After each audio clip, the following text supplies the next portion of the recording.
Hey, check it out. Look at that beautiful side of our insane Husk Farm. With the sun slowly rising in the background there. The god rays, look at them. Even the gods of Minecraft appreciate the awesomeness of this farm. And it's now at 100%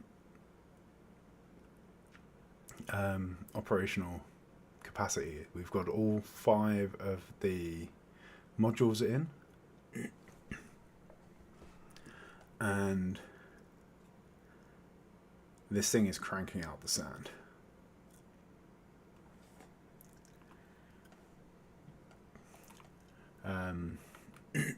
We've got, this is just the stuff I emptied out of the chest this morning. I cleared out one of these slices, and no, it was probably this one. Yeah, we're about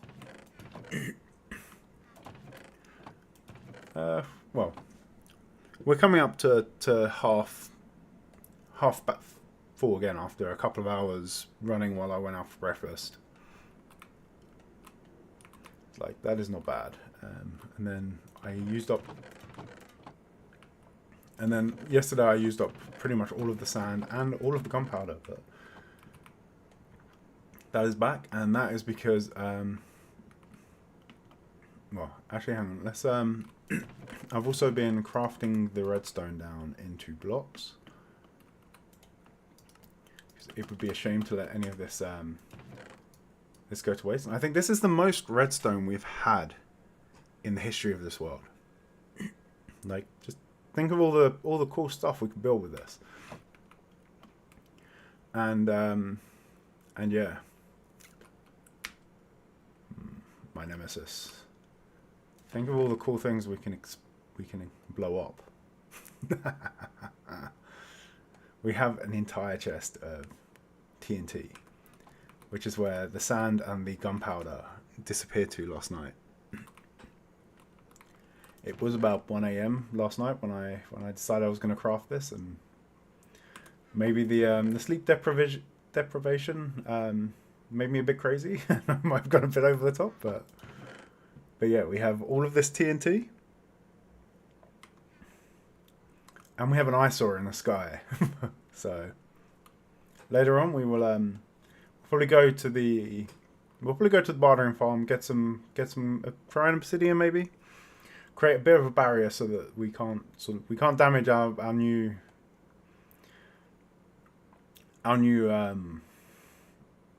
beautiful farm here. And then we will blow this eyesore out of existence. And I think we're going to do that with as much TNT as we can actually fit up there.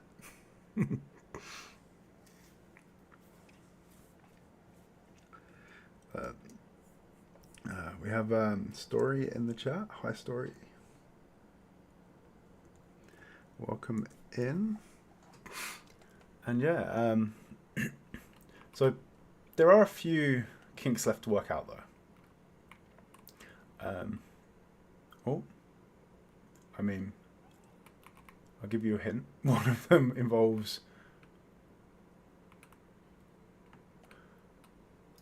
it not being the most safe to move around here. Another involves the fact that there are still drops out there in the collection field.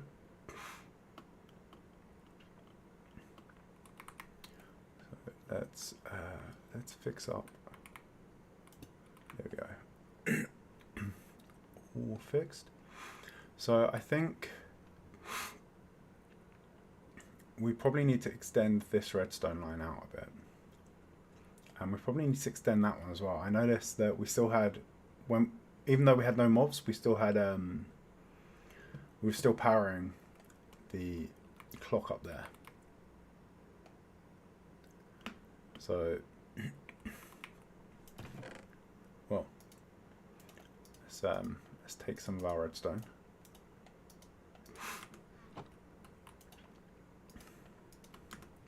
Let's go get some glass as well. and while we're doing this, I'm just gonna grab some bone blocks, and I'm gonna go put them in the little bamboo farm we have over here. As I suspect we're going to need to create a bunch of sandstone today. And uh-oh, where did you come from? Ah, no! Damn it.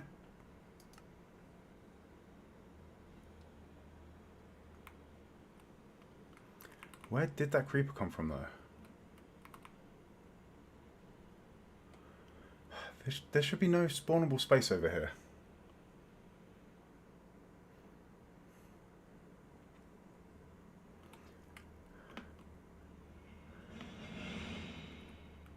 Did he spawn in... Did he spawn there?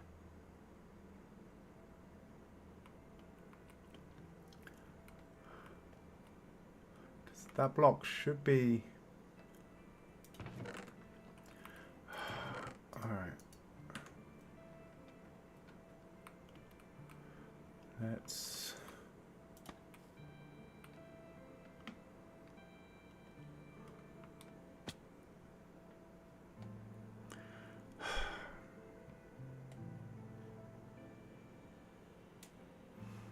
Yeah, if it'd been anything else, it would have been fine. I would have just... No. So we can't even put a bit of scaffolding in there. Can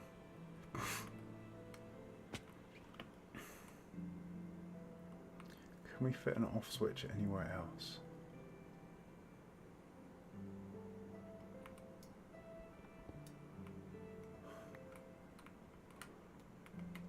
If we power this observer,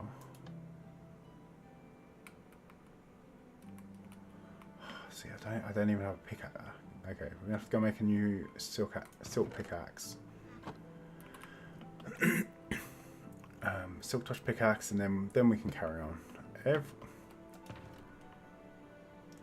Every time. At least we just had junk on us. We didn't have anything valuable apart from this pickaxe, and we've got plenty of emeralds. We can make a new.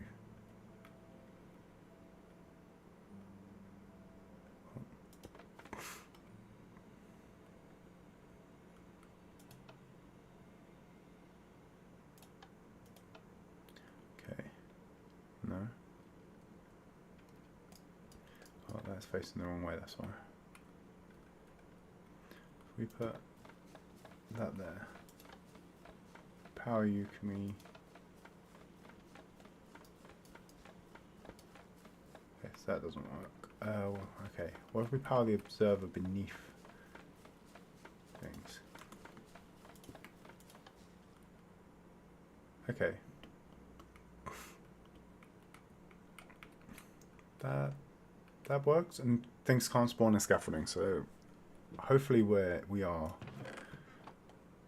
mod proof now. Alright, let's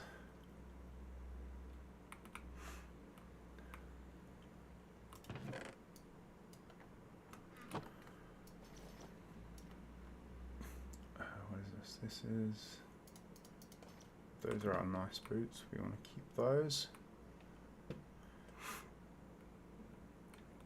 We shouldn't actually need them anymore.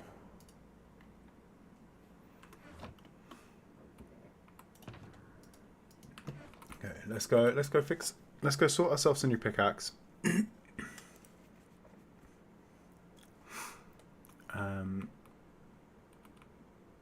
And then we'll be back to sort out the farm. But yeah, we need to adjust the clocks a little bit. That will give us a That should give us a few more drops and make the farm a little bit less laggy during the day.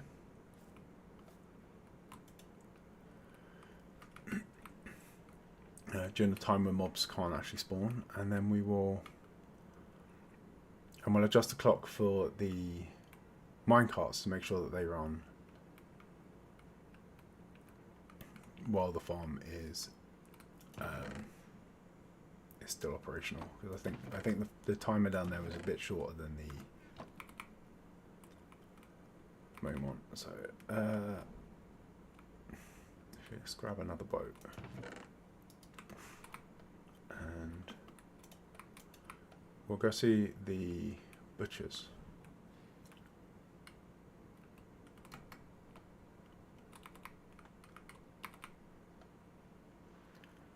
And we'll get some emeralds and we'll get some levels here at the same time.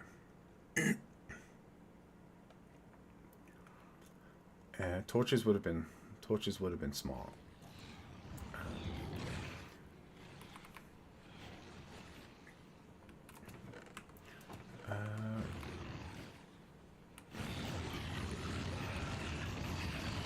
Beautiful melody of dying hoglins.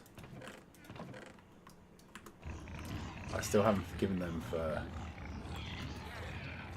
their past sins.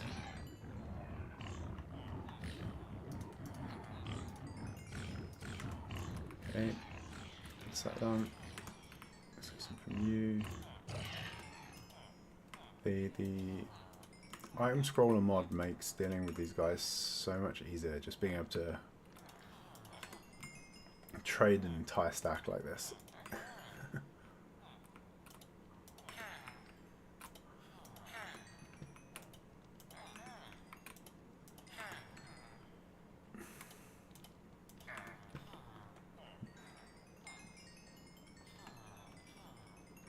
Sure, we've got all of this XP. Come on. Don't want to unlock your trades again.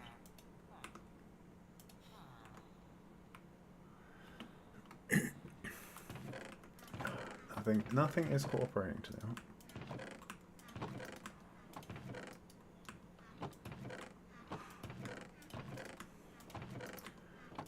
These chests are a mess as well.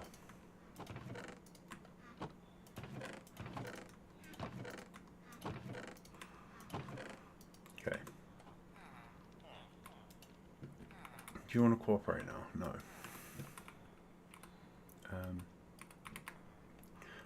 That's enough emeralds for a start. We can come back.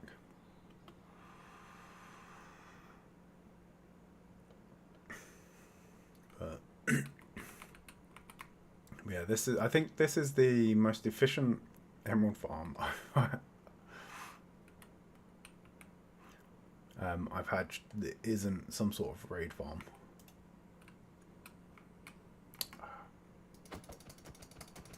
The amount of goods that the hoglin farm produces.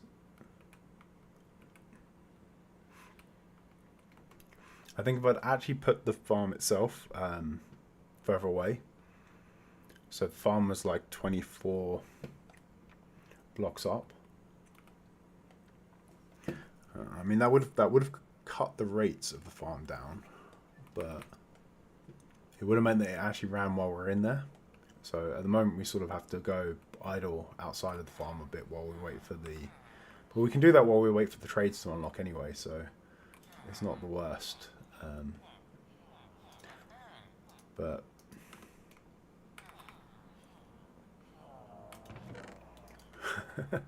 I love how you can just hear them snoring with this mod. The ambient sounds mod is just the little extra things it adds are so good.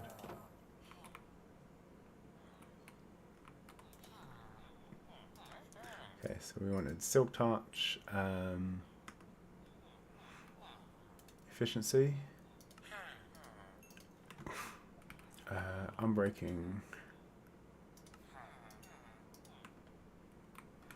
and mending. This guy has terrible trades. I mean, he does have cheap mending. Oh, he does have cheap mending books, but this guy here does have mending. He just has it for slightly more. So I'm quite tempted to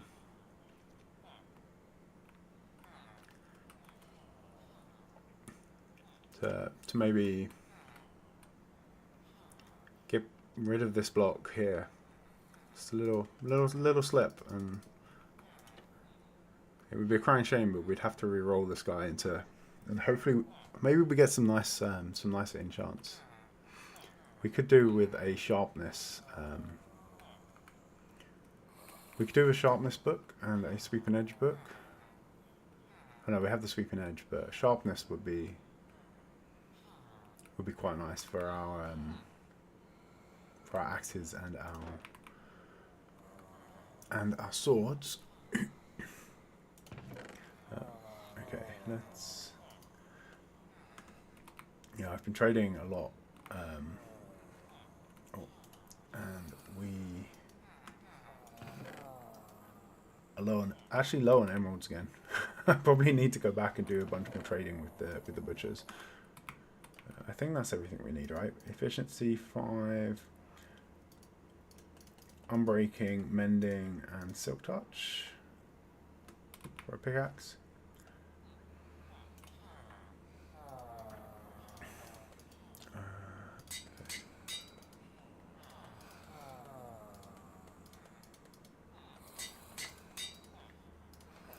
Probably just make up a few books like this to stash. Okay, we're short 7 levels.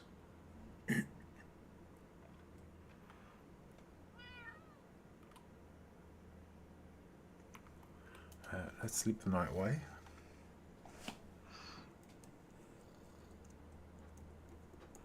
Welcome in, Crumbs, and hi, Jake. We were going to get started, and then there was a creeper-related incident, and I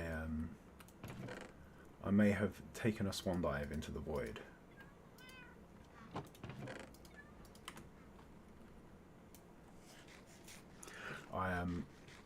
I fought valiantly though. I did not scream and panic and bring about my own demise. Let's see if we can get.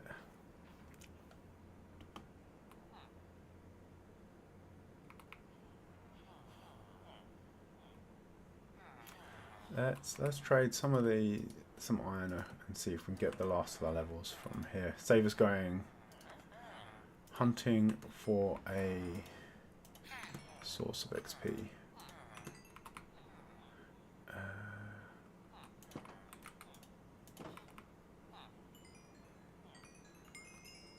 No, come on. Unlock your iron trades.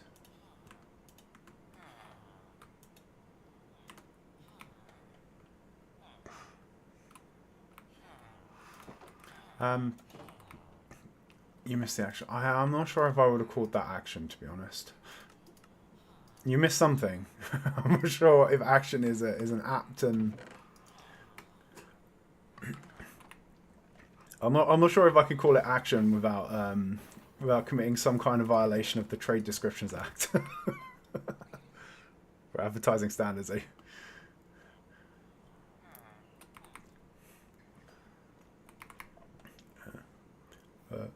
Yeah, something happened.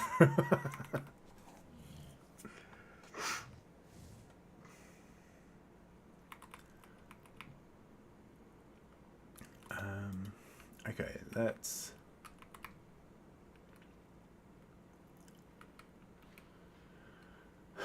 go trade with these idiots some more. Oh. This is the idiot who missed his stop. There we go.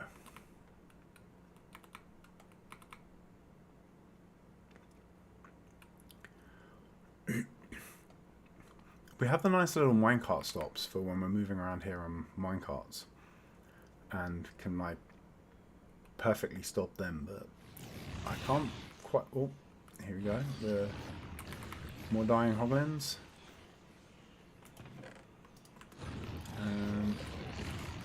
Are you trading again? Yes.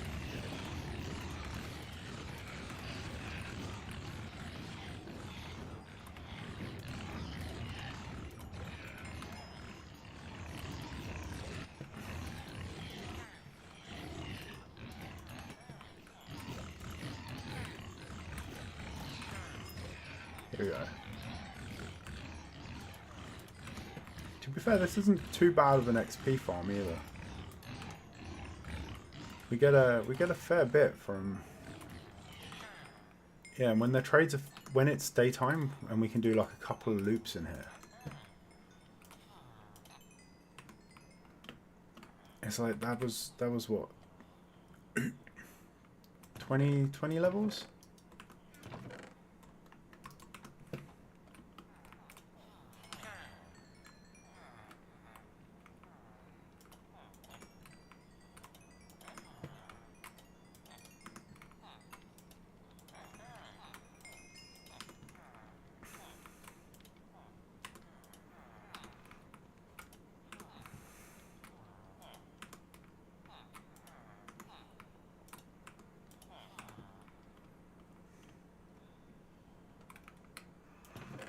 Yeah, we have pretty much unlimited pork chops here. And if we're actually hungry, then we're not gonna hurt for food for a while. So this farm we have set up so that we have a little button here. If we press that button, it's now gonna produce cooked pork chops, as the hoglins will fall in, catch fire from the lava, die. Hoppers below pick their stuff up. And if we hit that button, then they land on the soul campfires. Equally die by fire, but for some reason do not cook or catch fire, which is like how? And yeah, and all the pork chops end up down here. And if we AFK a little out of range, then that's literally just from the hoglins that spawned on 2 trips.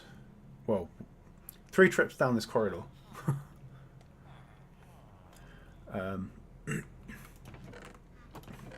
So if we actually AFK a little bit around here, then we get far more. But and we don't hurt for leather anymore either. We've got, well, we weren't really hurting with the bartering farm, but now we've got the leather from here. Yeah, we've got our leather from the bartering farm over there.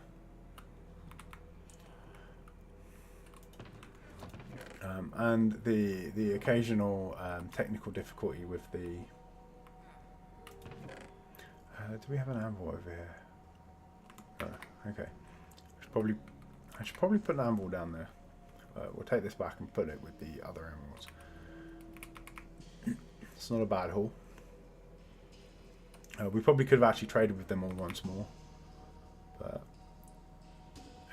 we'll get up. We've got enough levels now to finish our pickaxe, and then we can go back and get started on the actual projects for the day. Then it wouldn't be a normal stream without some sort of side quest, right?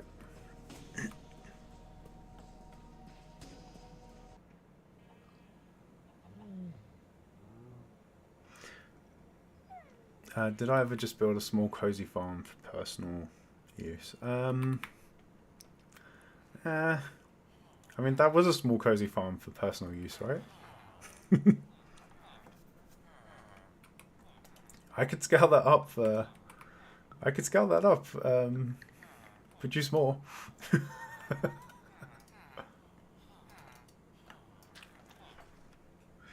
You know what they say, right? Go big or go home.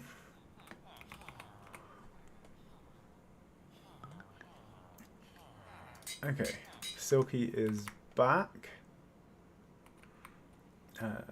Let's.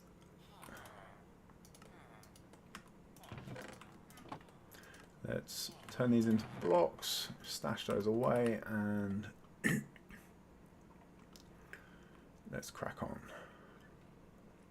Do I have anything else over here to take down? I think I did leave some glass over here.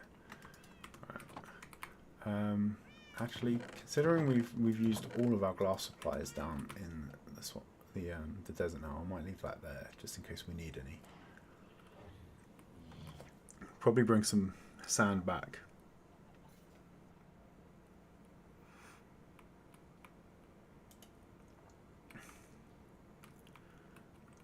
Yeah, that's actually a relatively small hoglin farm. The joys of the natural perimeter you get by building farms in Skyblock, coupled with the fact that hoglin farms are just crazy efficient for food is the problem there. I mean that farm's only half finished as well. I still need to put a second floor on it, on the spawning area. Mostly because of congestion in falling into the pit rather than actual spawning space. getting more spawns.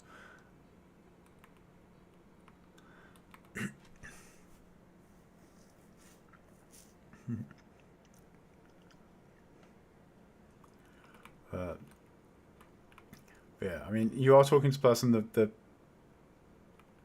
built this just because they weren't satisfied with well, most people would call actually a decent amount of sand from the existing farms. Okay, I might leave my armor here again, which is also why we didn't fare too well earlier. I knew I didn't have any weapons or armor on me, but yeah, what were we doing? We were gonna, okay, I should turn the bone production back on this farm, and then okay, it's coming up to night time now, so we should be able to see some of the problems that I was talking about earlier. So if we take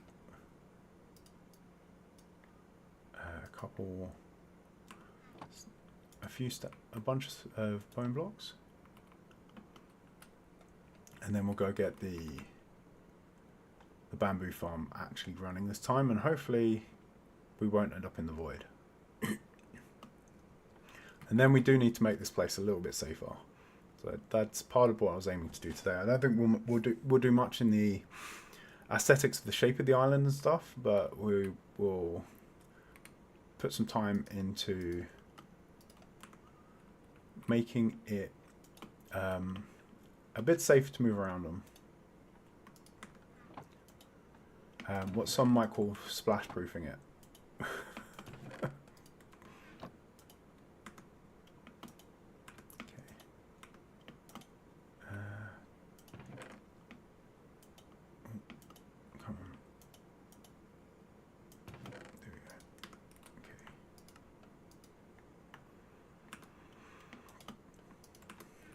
We'll fill this up.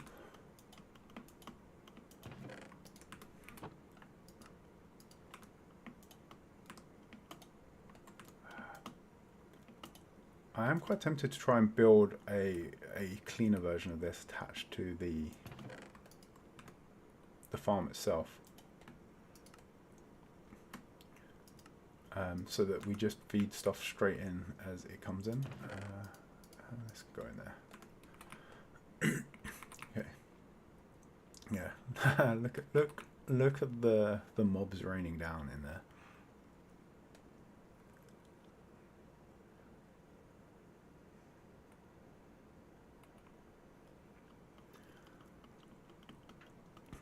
See, sorry, you say that it sucks that I can't run around and gather things like in a normal world, but have you seen the stuff I've built in Splash and Crumbs' collector's SMP server? I pretty much have been playing that the same way. It's like there's an abundance of cobblestone everywhere, and I build a humongous. I build myself a crazy cobblestone farm. It's one of the first things. Yeah, just look at how quickly they fall. And since we got this line of redstone in, the way the carts all move in unison as well is quite nice. Where are they now? I think they're down under here still, right? Yeah, here they come. Oh, uh-oh. No, I've done it again. Okay. Yeah, this is the sort of thing we need to fix up today. No more getting no more holes to fall through. Put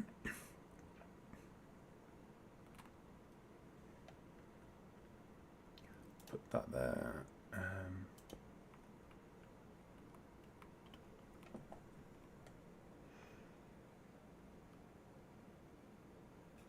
You prefer if it's raining, man. It's raining mops.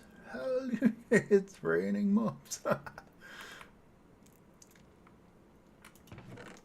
Okay, so oh yeah, and then for those that missed the start of the stream,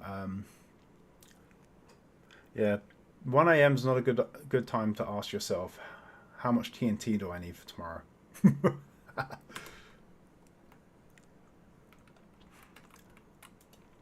Okay, so we've got some of this. That is going over there. So I think what we will do is let's turn some of this into sandstone.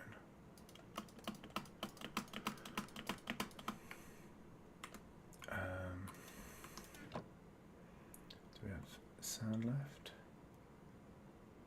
That's all sandstone. Let's do the entire box actually.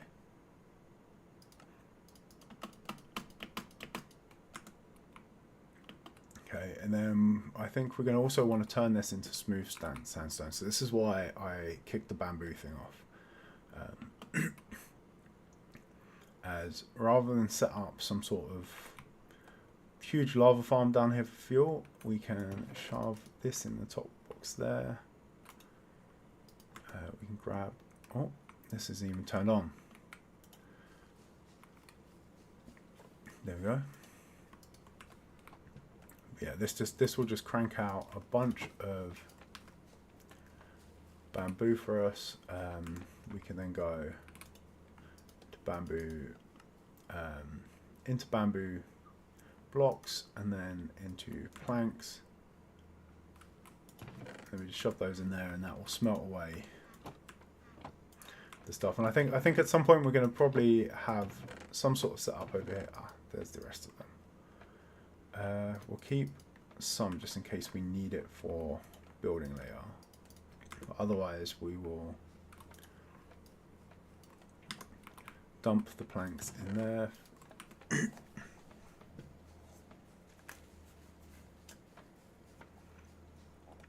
And that'll give us our bamboo. Okay, so we're going to want a little bit of glass, I think.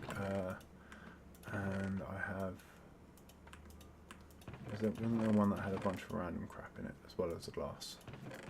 Okay, no. I did manage to tidy that one up a bit then. And we're going to get some redstone. I think we're going to adjust the clock for these rails because it was missing some of the items. So we want it to turn off the mine carts a bit later than it has been doing.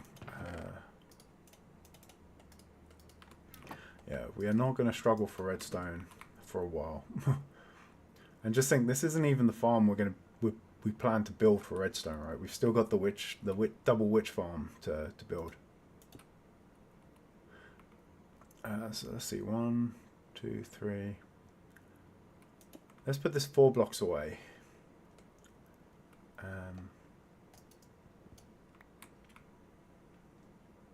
So put that there. And let's see how that works.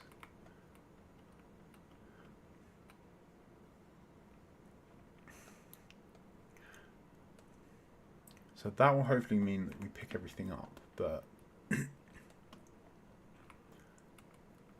I also think maybe we can reduce the timing up here as well.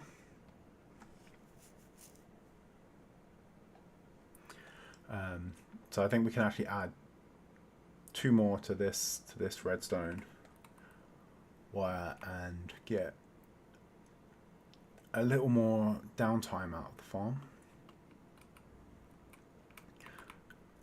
because it is a beast to run, so it is a bit of a laggy boy, and not having that lag when when mobs can't actually spawn is not a bad idea to.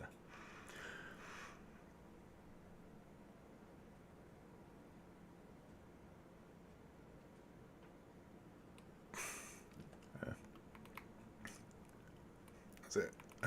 I built a mechanism, a machine set up that gives you cooked chicken by first growing the chicken, killing it, and then placing it in a chest, and then where I take it, bring it to a chef, and he cooks it and sells it.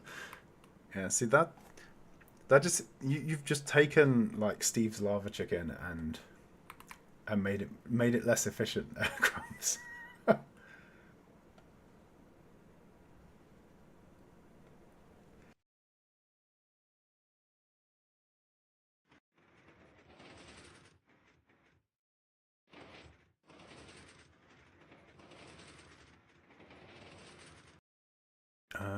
Sorry, and oh, sorry, my monitor and with it my USB hub just crashed. I think, is the video still working?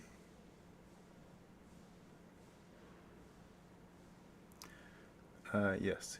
I think we still have video. So yeah, I think we're going to extend this line. We'll check when the night comes whether or not that is sufficient, because what we want is for this clock to be off most of the time, and we want it to come on just as around the time that the mobs start to spawn, and then to switch itself back off when the night rolls around.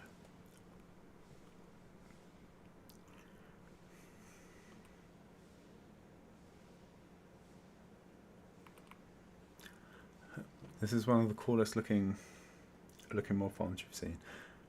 Yeah, I like this farm, and if you look back at part 1, there is a link in the description there to a quite an old video by Ilmango, where he sort of goes through the actual mob farm that this is based on.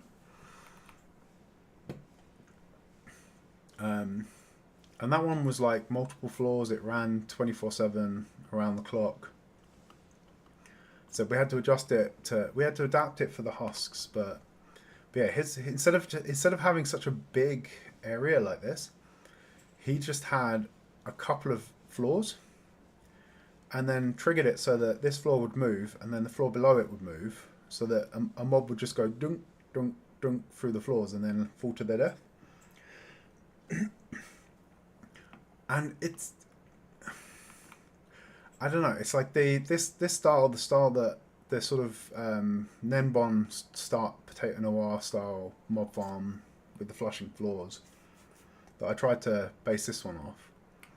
That's also kind of fun to watch, but yeah, I don't know. I think this might actually be cooler. But it does take a lot more resources though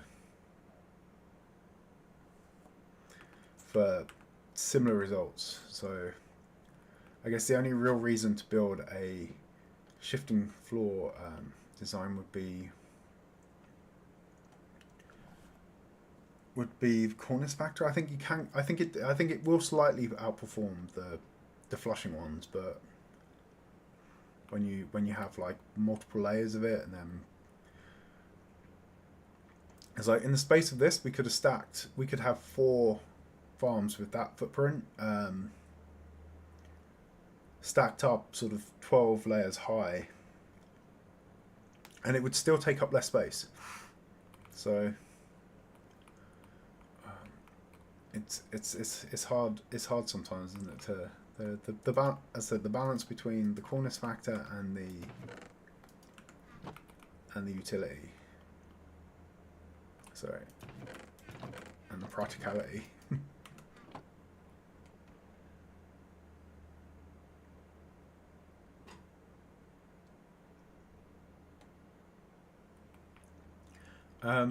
Yes, this is a single player world, so yeah, when I'm not on, the automation all turns off. But I have actually been thinking about moving it to a server. I mean, there is a server in the cupboard, like 2 meters from me, that it could run on alongside some, which is where most of my game worlds live, but I just haven't got around to moving it over. But that would mean that at least some of my farms could then run during could run 24/7. Let's fill this in a bit for now. Make it a little bit safer. Oh no, that is not the way.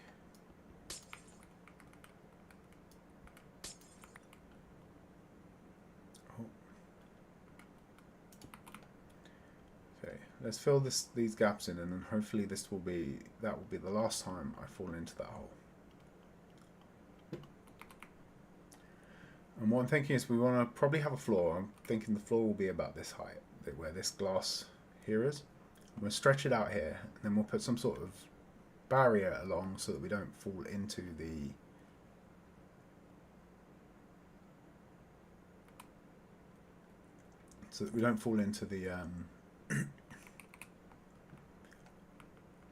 into the magma killing floor, and hopefully so that things can't, we can see down in, but things can't get like a good shot on us, as we can still be taken out by skellies as it stands. Okay, so let's fill. Oh. Why am I like this?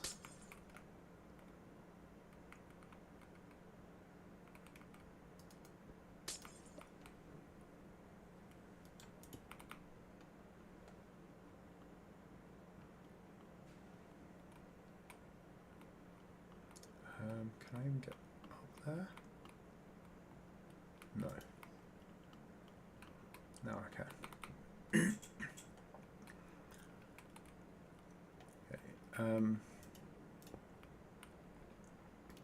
I am planning as well. I think I want to make a video about this farm, but I need to figure a few bits out first. So it'd be nice to figure out to make sure all the timings are sensible, and then also to try and come up with something a bit less janky for the collection down here.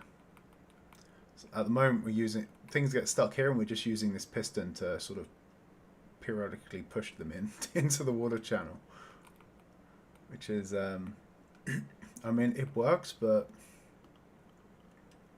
it doesn't feel like the most sensible. There must be a better way of doing it. All right, so we've got that covered up. Let's get some sandstone, because I think I started cooking the sandstone because I think I want this wall here to be a smooth sandstone. Do we want the smooth kind or the rough kind? Maybe we go rough. Maybe we go regular sandstone for the killing chamber. Which in that case we can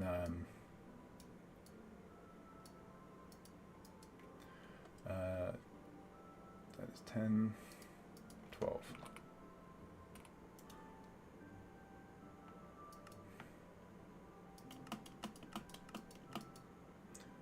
No, my maths was still off there. Too short.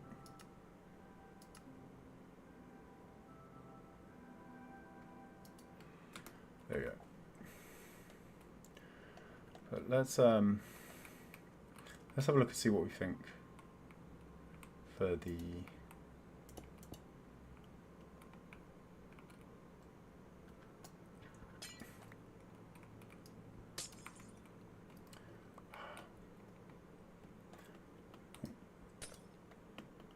floor here.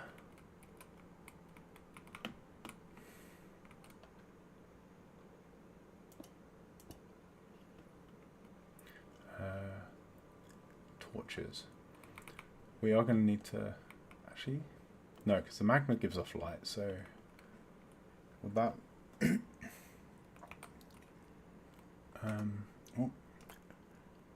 oh. Not enough though. Okay. So we will need torches to light this out, this up.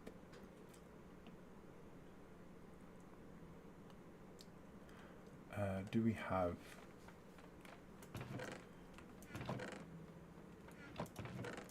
Do we have torches or ingredients for torches anywhere? Sticks? No. No charcoal.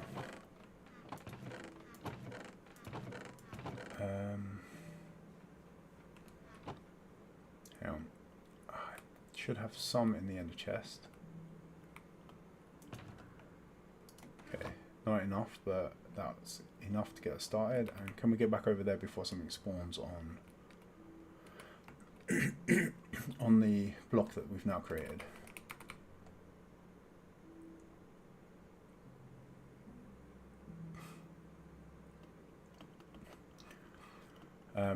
We have to be careful around here as well in that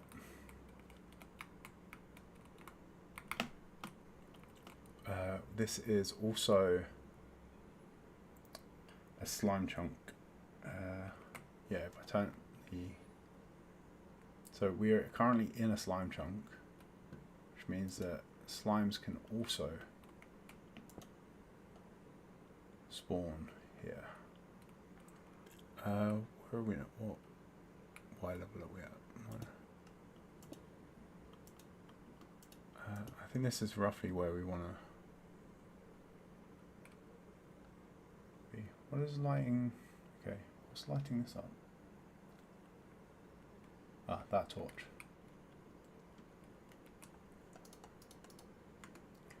Okay, so we'll put a torch down there. But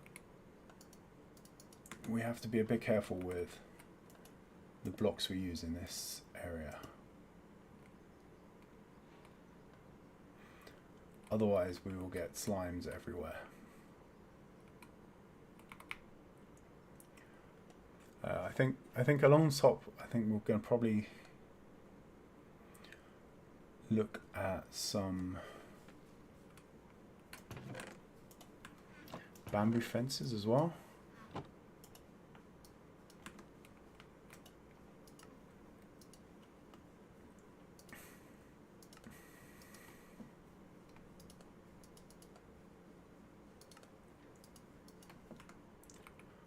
Let's make those.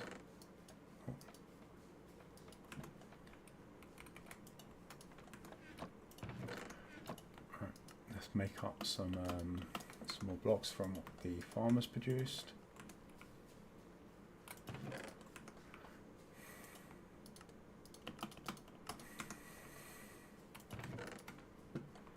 Yeah, we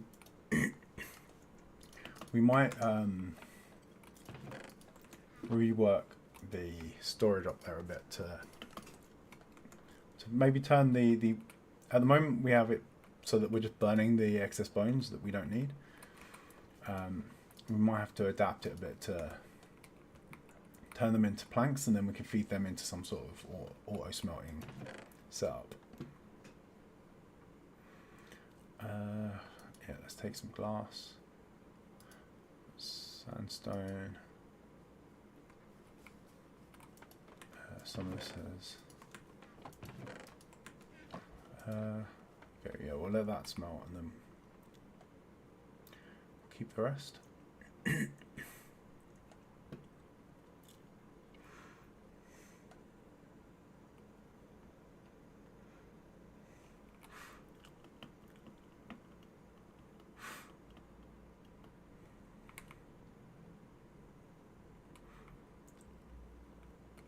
so this is where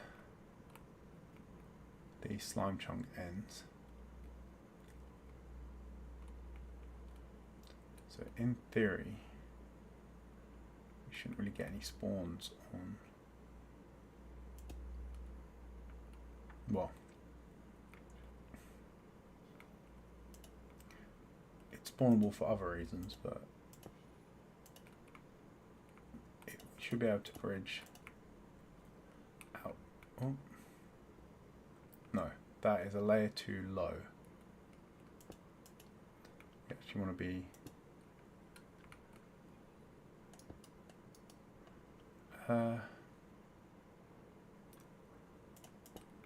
no, I think that's fine, because what we will probably do is alongside that, maybe we go sand.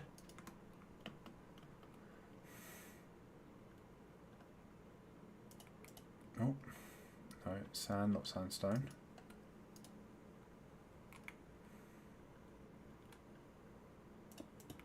Go sandstone on the end, and then we'll go sand here.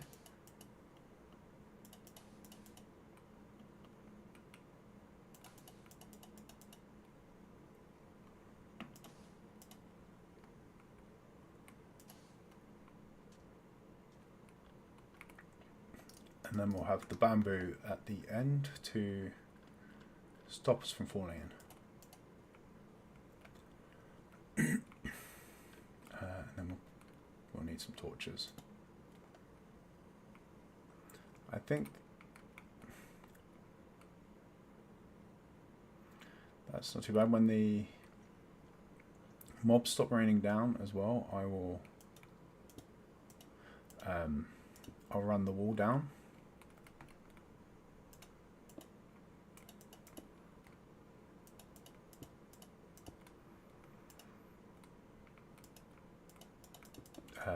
And replace the glass. The last thing we want is mobs spilling out the farm though, so I will save that for now. 2, 1. Okay.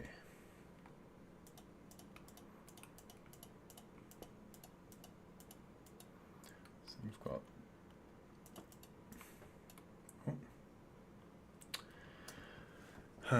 I should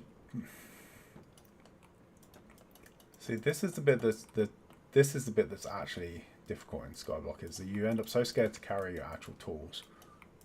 You just end up even at this point where we have fully enchanted diamond tools, we still end up punching everything because of paranoia about losing things and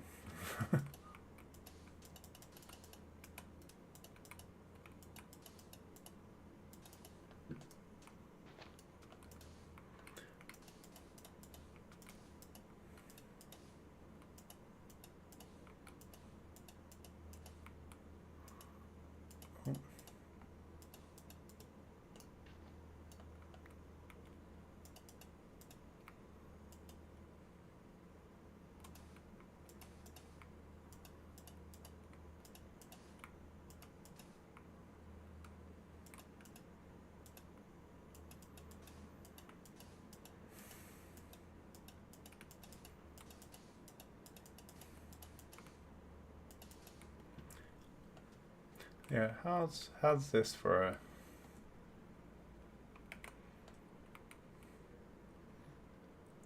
I think that's that. I think this is not bad for a surface setup, right? We'll put a torch over here to make it safe, but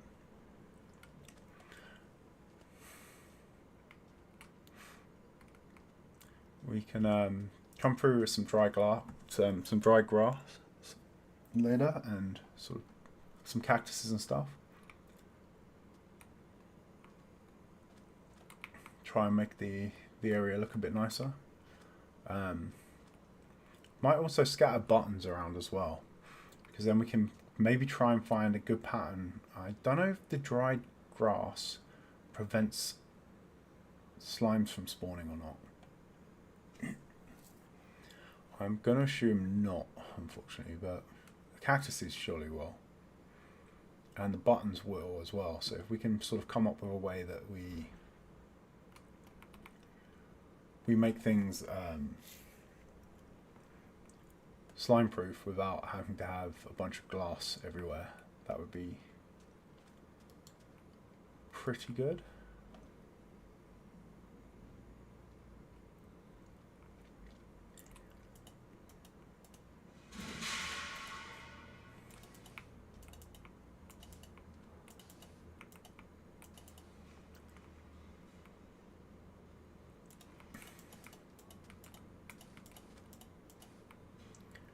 Yeah, here we go. We can go. Oh. Okay, that's still going, but I think the mobs have stopped spawning now, right? How much do we have left? We have 1. So I think this can probably come out 1 more redstone dust. That path. We'll have to check when the night comes around next time. Make sure that it's turning on time. And this one is still running, which means it will pick up the last of the drops before it shuts itself down for the day.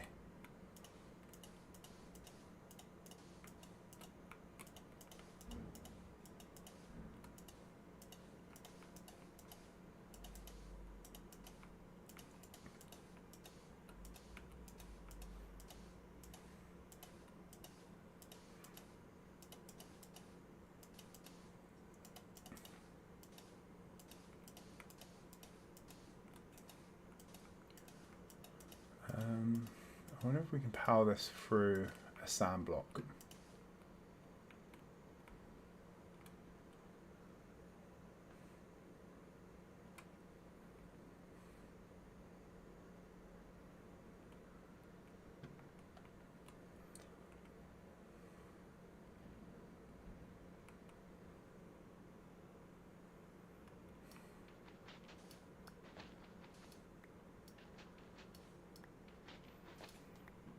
That's my route back up.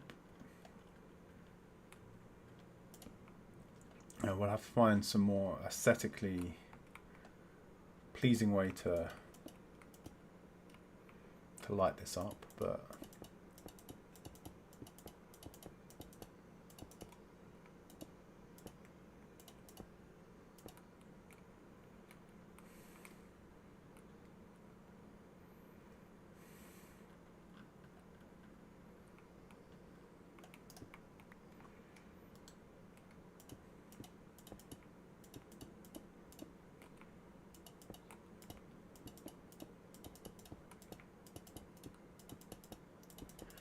here we go. Let's fill this section in.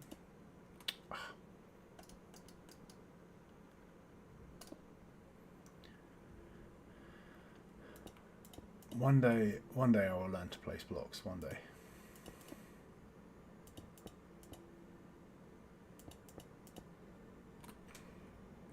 It's not that vital of a skill in this game, though, right?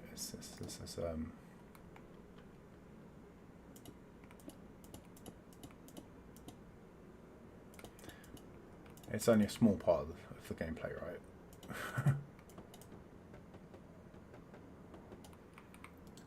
Okay.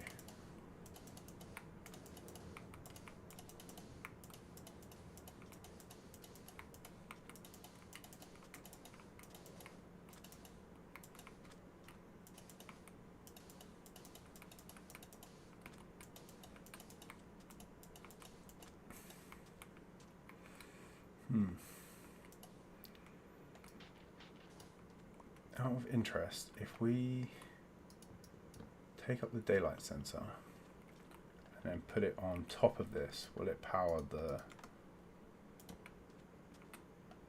No.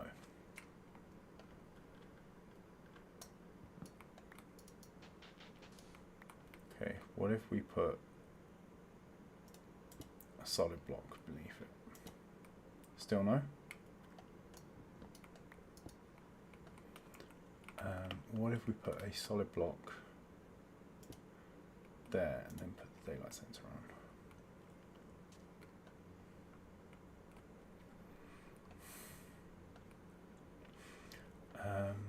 on? Still no. Okay.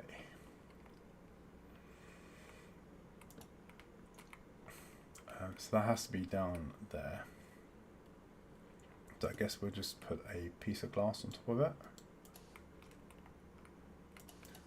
And then pretend like it's not there.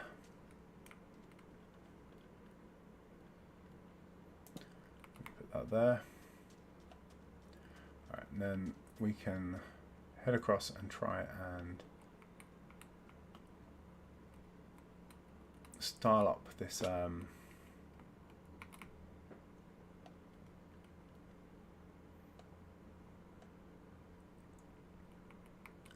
this wall here.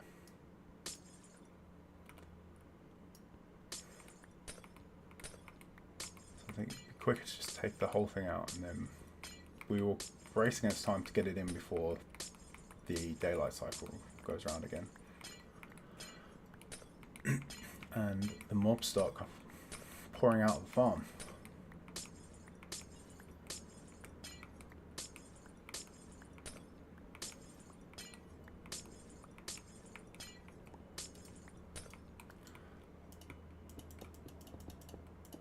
So if we run this line first, that at least means should be a bit safe from most mobs. We'll just have to worry about baby zombies.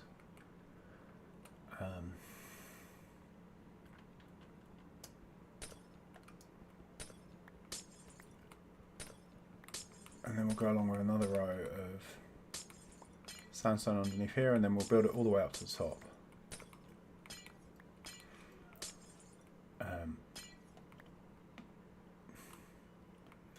And then we'll run a fence along the top to keep it spawn proof. I think for now we'll just run glass across the slime chunk area.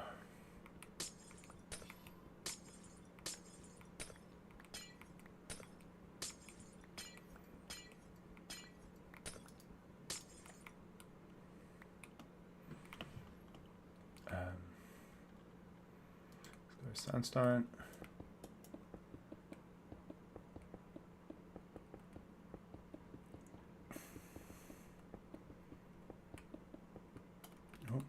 Okay, that's sealed up at least. Then we'll try and get over there and fill in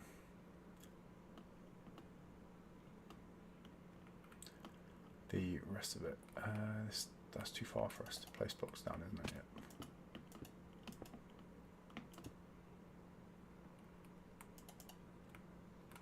Nope.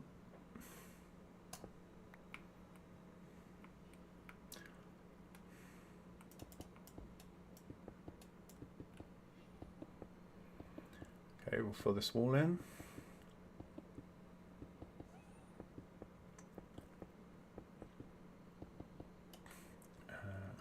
One away down.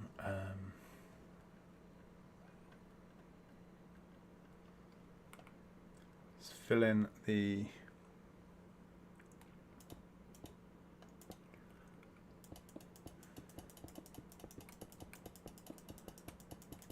wall here.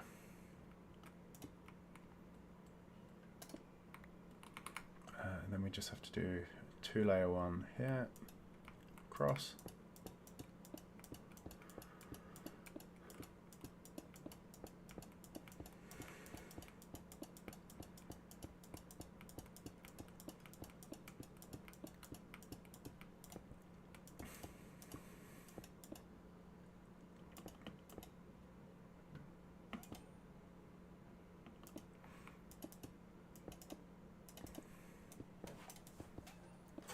Here we go.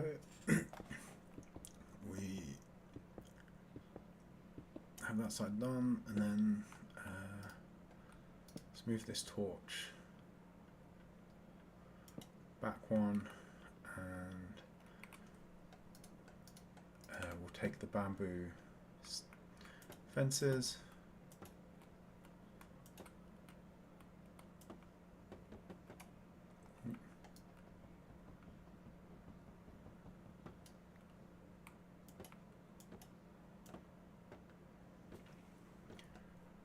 Oh. Some way through would have been nice.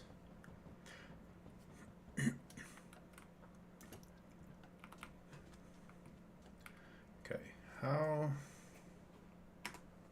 how does this look? I think I like the sandstone there. Hi, Waddle.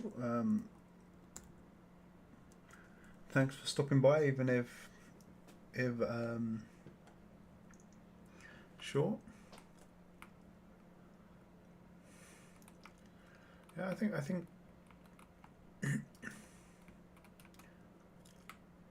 think this isn't too bad. I think this is probably the aesthetics we want for a desert-based farm, right? I think for now we will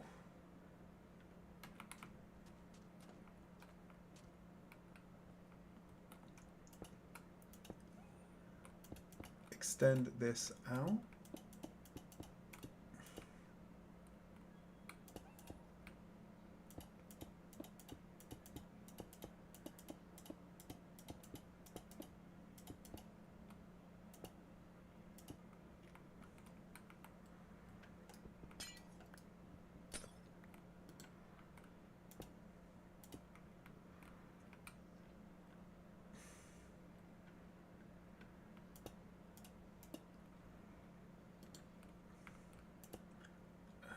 Fill in that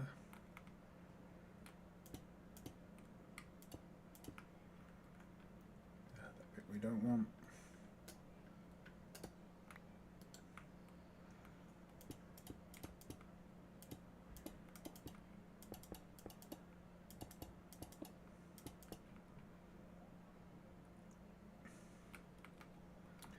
Then this bit we can turn to sandstone as well.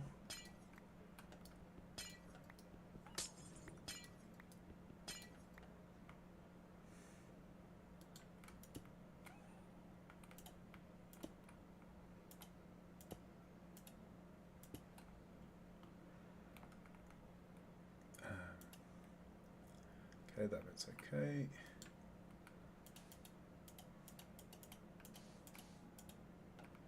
Oh no, this was inside the slime chunk, wasn't it?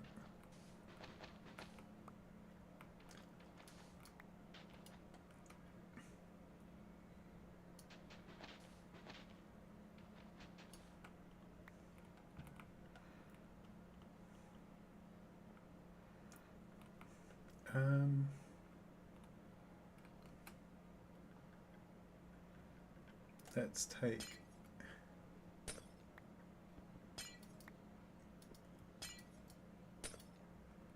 some of this.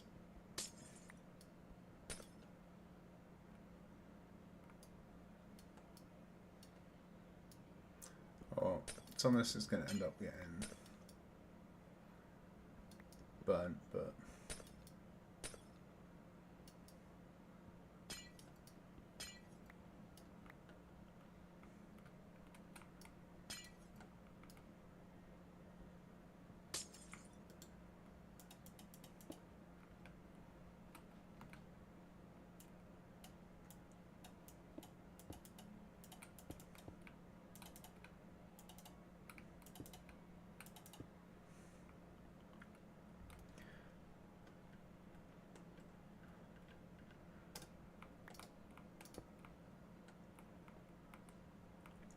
okay. So this, as I said, this whole area is a slime chunk. So we can't actually have spawnable blocks or spawnable space here. For any 3x3 area with a spawnable block underneath, the center will basically result in slime spawning.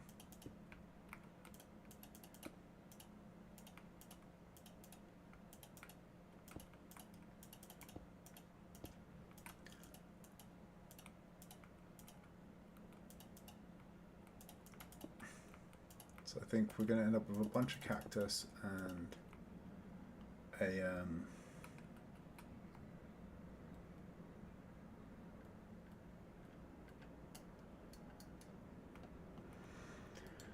bunch of cactus and maybe a small oasis or something around here. Something that will keep the, because the water would also stop the spawning. So we'll have to come up with something a bit better than this glass for the future, but that's not too bad.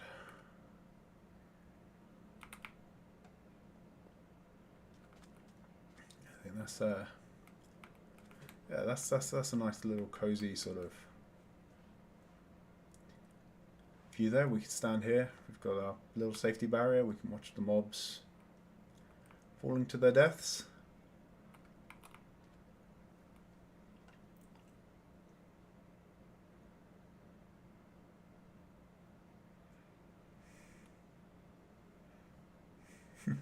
Should make some mob faces in the wall so they can see themselves before they die. I mean, that is an idea, because there is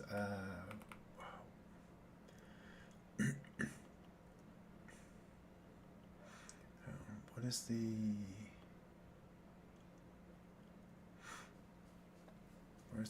where's the stone color?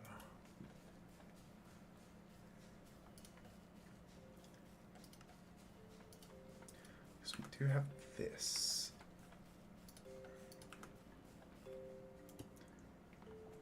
The old creeper face.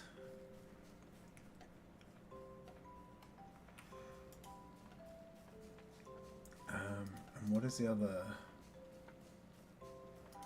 It's moving. No, that's just that. Smooth. And the other is cup.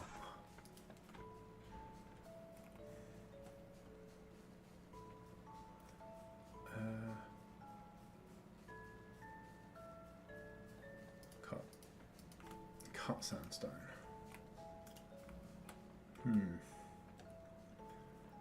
I could.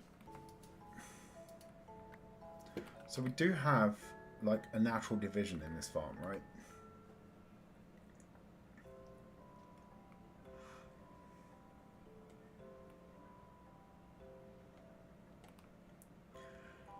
We do have a natural division over here of each section.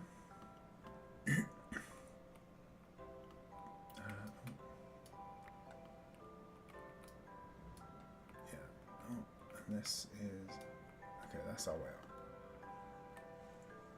So each section here, there's like, I think right here, for instance.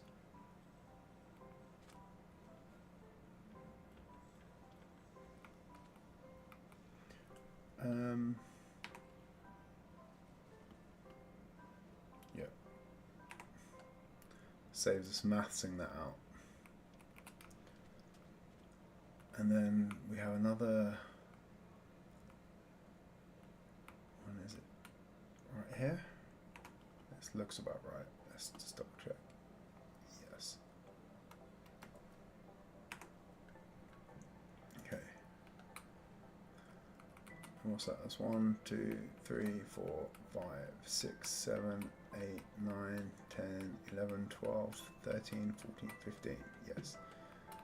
Yeah, each module is 15 wide. So 1, 2, 3, 4, 5, 6, 7, 8, 9, 10, 11, 12, 13, 14, 15 is here. And that's not the corner. Okay. So we could do some sort of pattern in the wall, like so that it lines up with each module. Where we go down and we sort of fit in we make some sort of pattern out of the decorative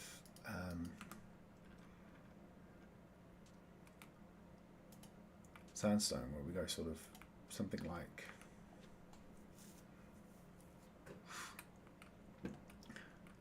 that. And then how many blocks do we actually have in the wall? Many. We've got 1, 2, 3, 4, 5, 6, 7.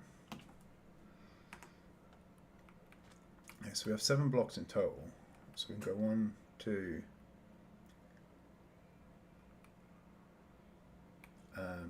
3, 4. We can maybe go one of these, 2, 3 more of these, back to this, and then back to the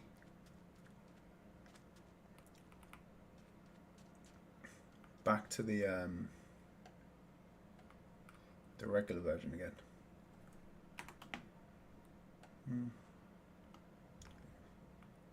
Yeah. Okay. So this can turn off. I think 1 redstone. We can send that 1 more to get a good time to turn that farm off. So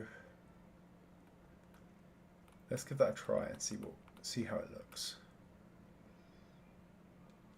So we're gonna need 5 cut and 2 chiseled stone, sandstone.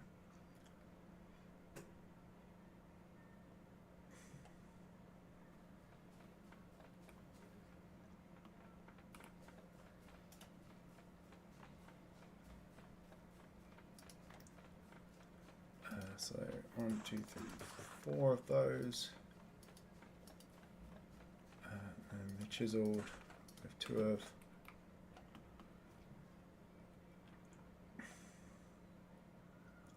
Yeah, let's see how this looks.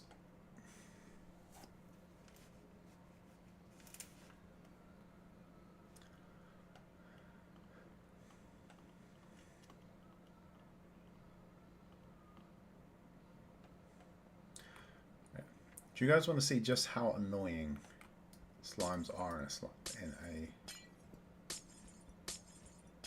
a Skyblock world? Let's okay, 3,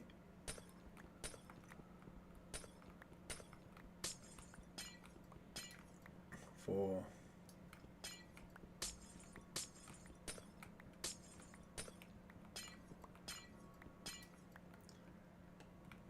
1, 2, 3, 4, 5. 5 by 5.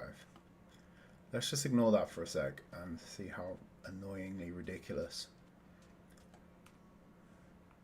slimes can be.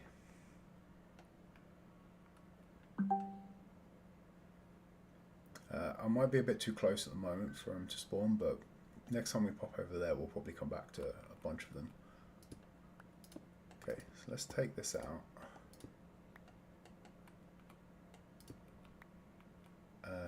And then what do we want? We want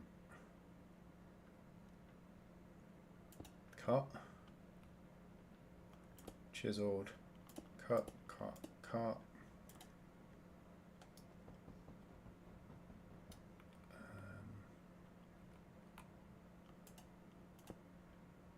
chiseled, cut.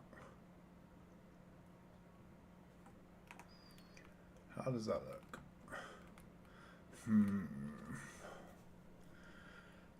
I don't know if I like that. I thought I would like this, but I don't know if I like it with the textured walls here.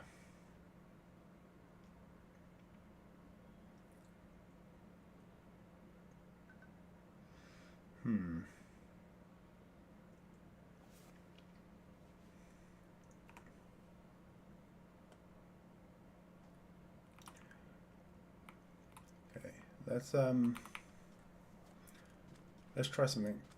Let's try something else. Okay, let's go.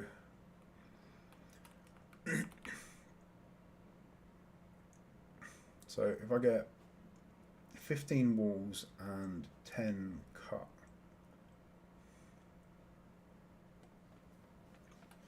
pieces. Oh, there goes the The haunting stomach sounds. Oh, this is full.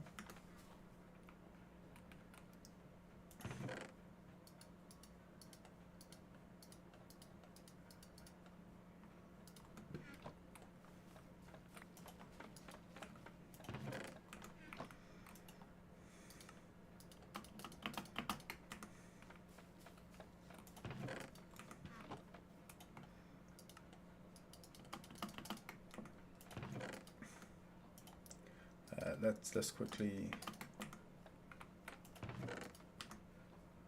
try and turn some of this into planks. Sorry, into blocks. We'll stash this away somewhere safe.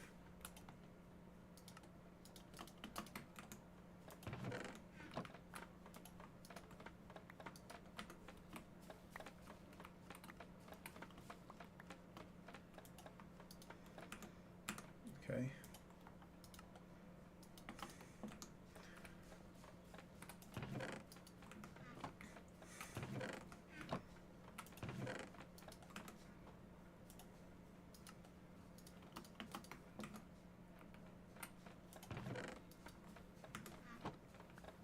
Let's put that way up there. Okay, that's not backed up anymore.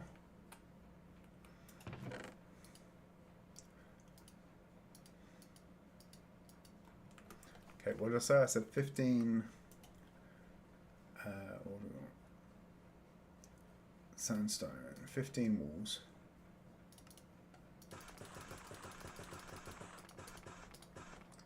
Of those, and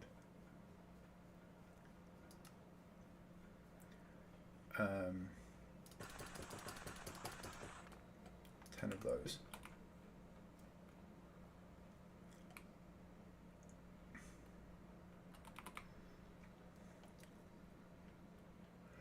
Now that I'm streaming, this is all going to behave right.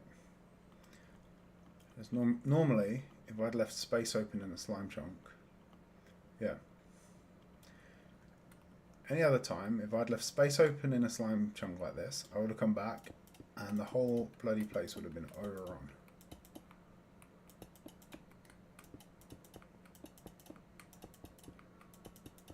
I guess maybe the fact that we've got the roof up there means that actually it's that roof is probably reducing the spawning chance of this square, because it makes traditionally if I just open that space, the viable blocks choosable for spawning would have been from this layer down, which would have been like nine layers of the floor.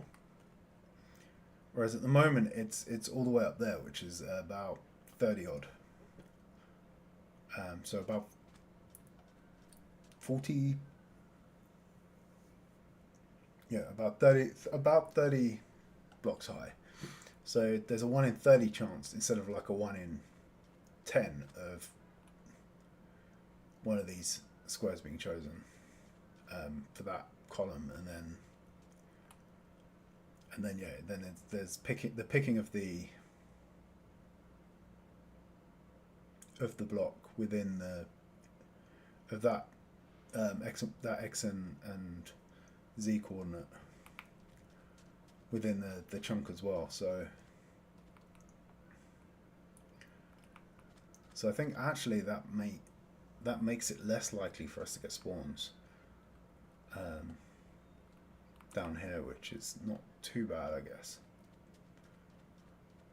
If we do make a mistake, we're not going to suddenly have a mob farm overflowing on us.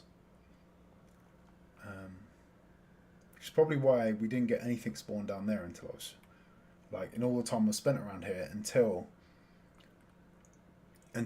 I was streaming, and just as I start streaming, suddenly we get a creeper spawn.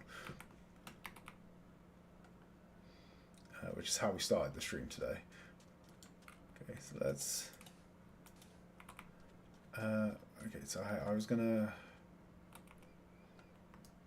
change things out over here. So let's have and we'll get these off of the hotbar. So see what we're using.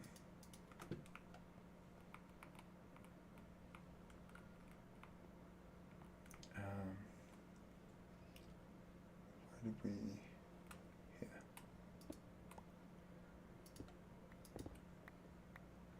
One, two, three, four, five.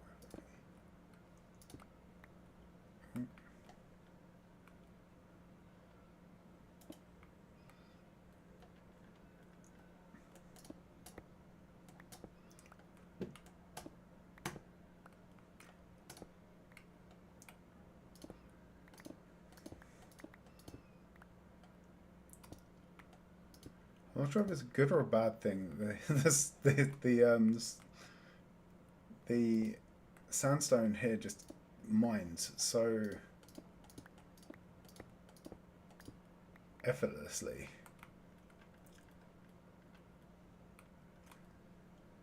Which normally would be like quite nice if you were actually trying to mine it, but when it's so easy just to like mine too much.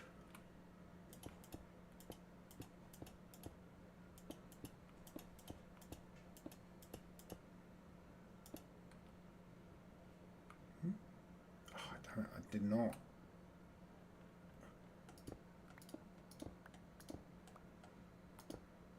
Wait, we made 15. Oh, no, because it's a 7 by 7, isn't it? So, okay.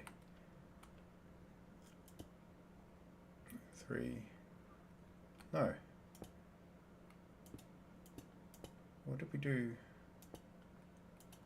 The maths isn't mathsing, guys.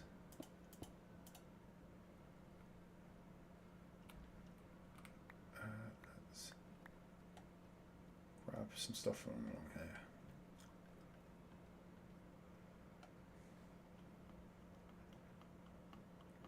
The maths does not be mathsing. Okay, let's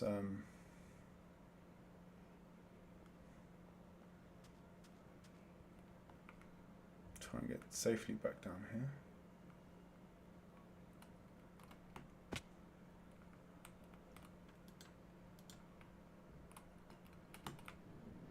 Oh.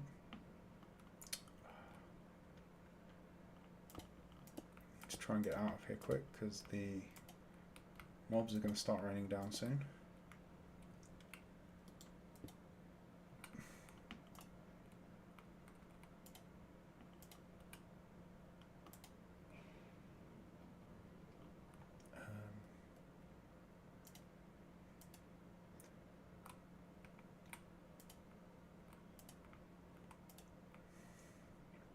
Some of this is a little bit messy, including the top there will have to come up.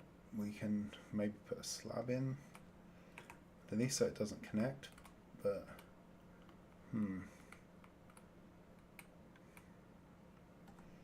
yeah, we need to sort out the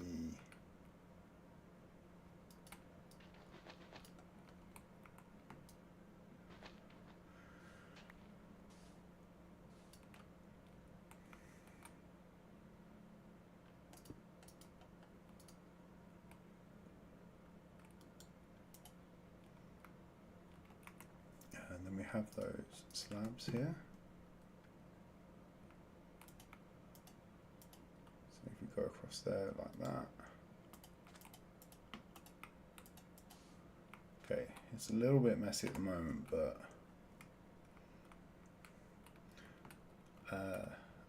that I think is nice. If we recess it in. So we have one of the, if we periodically have these pillars,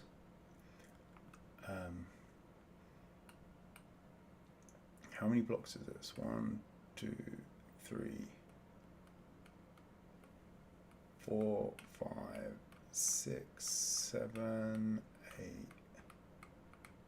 9, 10, 11, 12, 13, 14, 15. I was hoping these would line up with about the same, but unfortunately not. I guess it doesn't have to match on both sides. We could just go the whole length on this side and have them sort of map out the above ground patterns. Yeah, I think the think the cut sandstone along the top and the bottom, and then the chiseled above and below that on the pillars, and then the cut again, and then the sandstone itself recessed back. I think that's going to look good.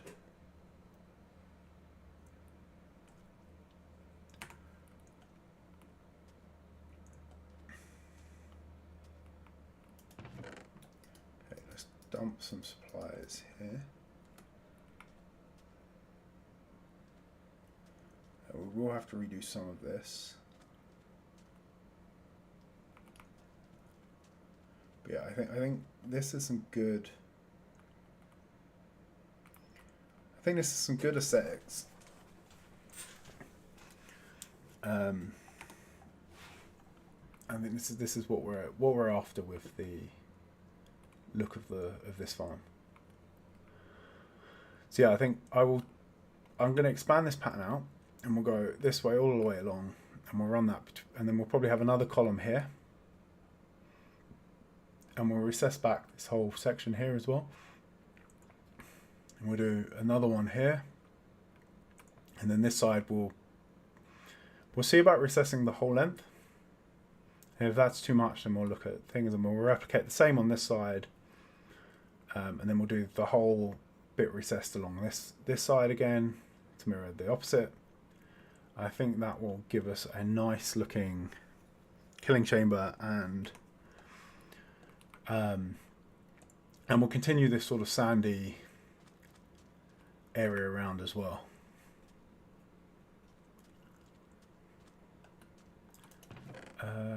What do we? Okay, I think we figured out.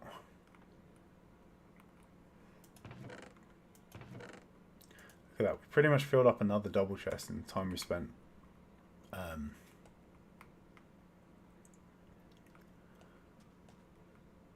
divvying around this morning. Although, actually,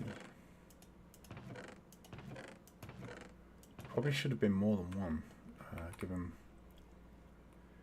we have been at this for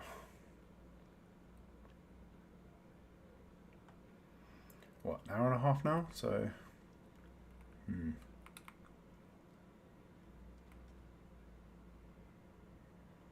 although actually we weren't here for the full hour and a half, right? We had a bunch of side quests to start with, which probably cost us some of that time, but yeah.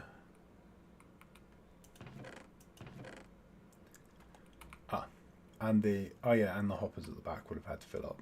Okay. No, it's fine, it's working. No panic, no panic. Our double chest per hour is still holding.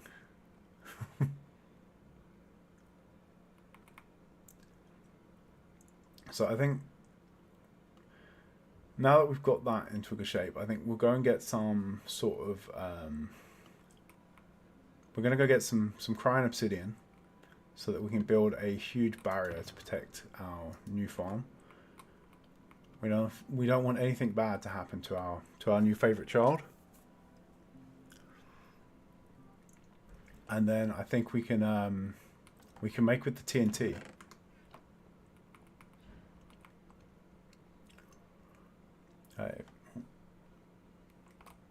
Let's turn the borders off.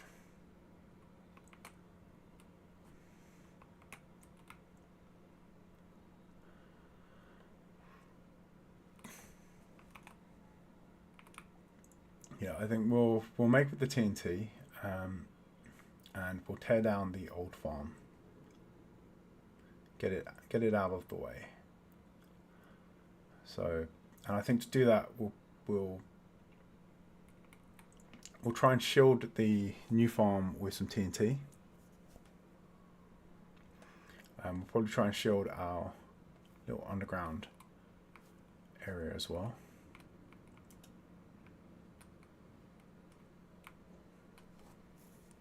And then we'll put down a bunch of TNT and blow up the existing farm.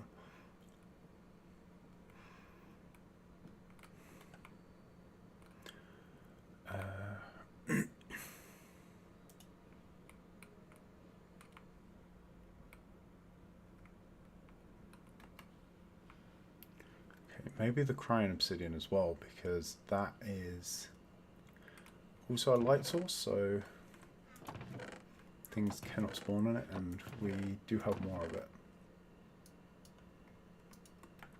So I feel less bad about this ending up in the void. And apart from looking cool and respawn anchors, it really doesn't have as much utility as the other obsidian.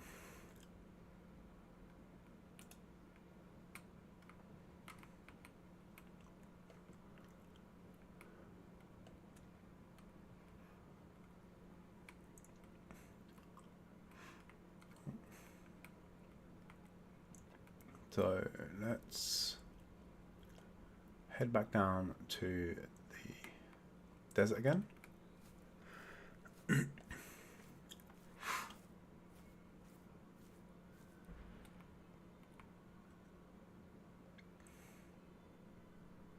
got some torches. We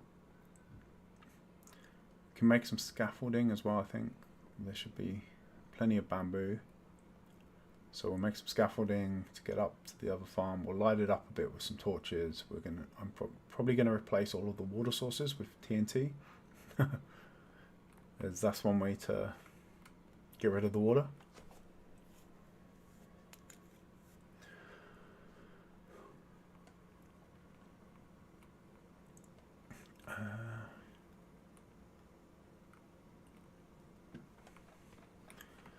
Yeah, let's grab.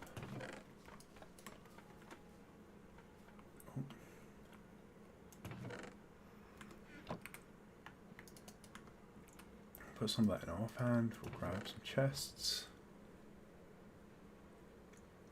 I thought we were in this one. Ah.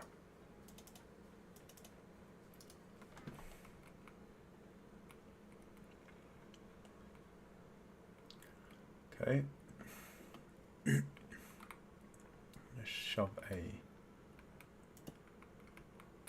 chest down here. We'll put that in there. Another one just in case.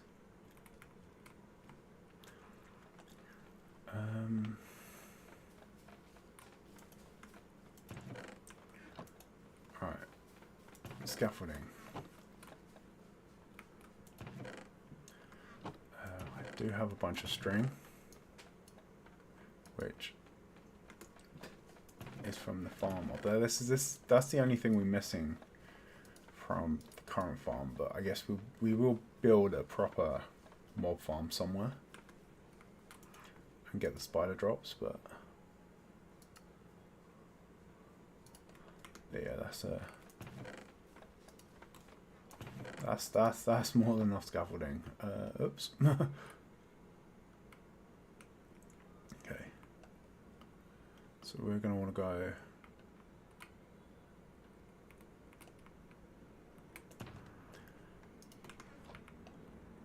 somewhere around here and go up.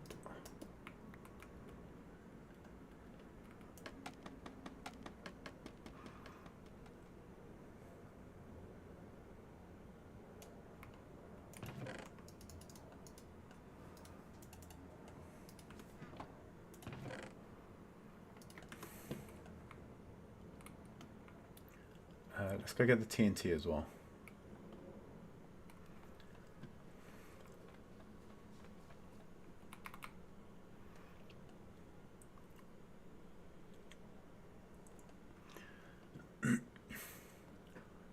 We're going to want to make sure that we have a good amount of that placed. We want this. We want to make sure that nothing is left of that farm. Not even memories.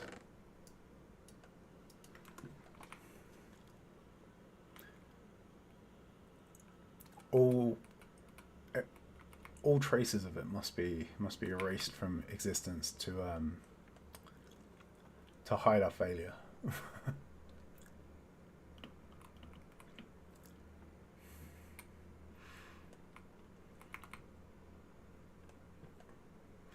Okay. So Head up. Punch a hole through the floor.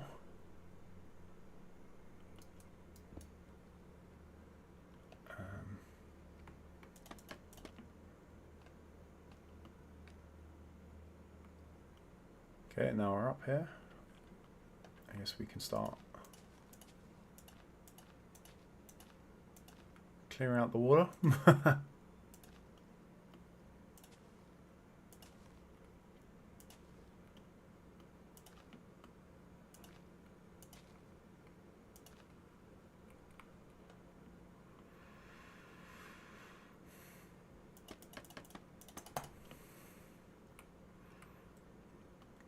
Here as well.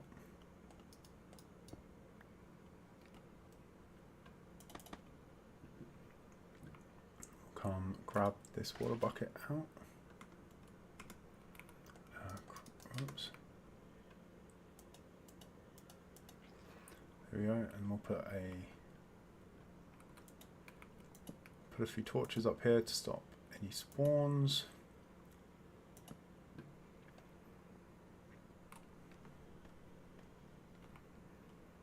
And then once the water down here is missing, we'll put a few torches down here as well, just so we don't get any creepers prematurely setting off the demolition efforts. Probably going to want something around here to help protect the new farm from any damages. We don't want any collateral damage from when this blows.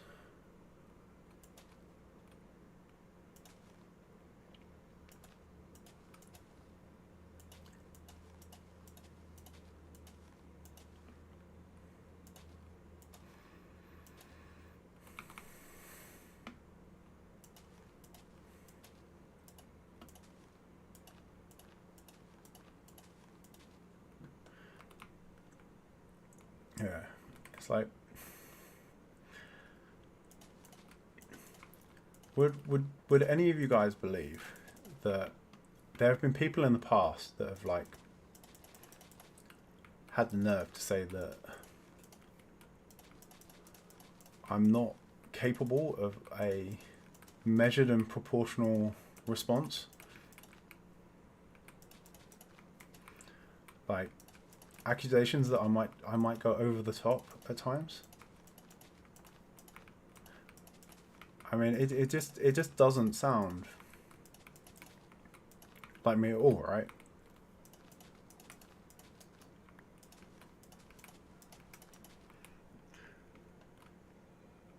It's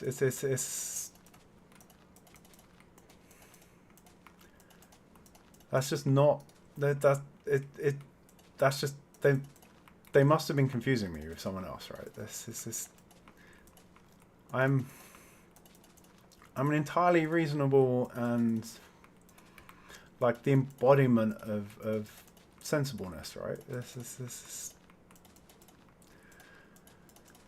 I wouldn't. I'm not the type to overreact to a small thing like failure.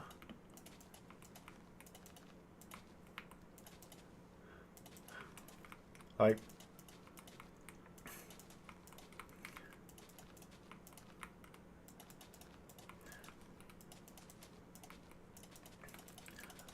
there is I mean I don't think I even know anyone with like toxic perfectionism.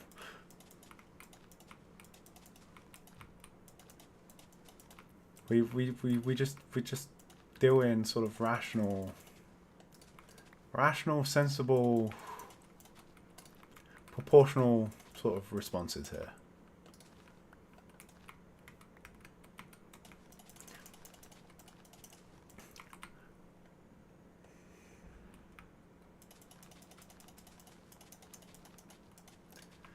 It's like if something goes wrong,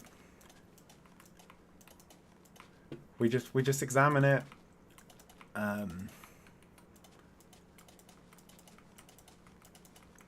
Think about what we can learn from that experience, and we move on calmly and collectively, and It's like we don't scorch the earth. I mean, thorough, yeah. I mean, thorough is thorough I can get behind as a description, but yeah, this is just a thorough, sensible, sane, rational behavior going on here, right?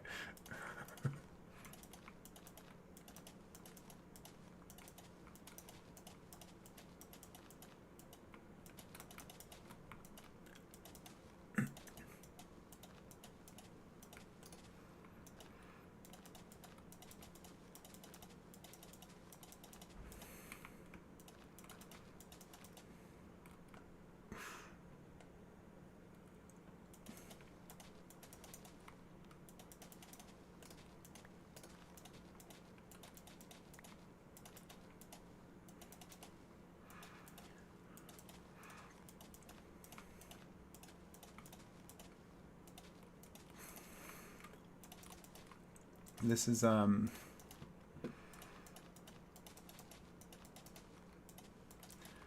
we go. This is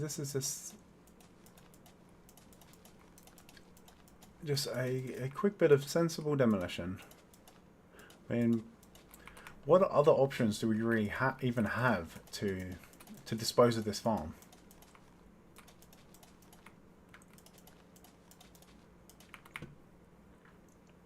I'm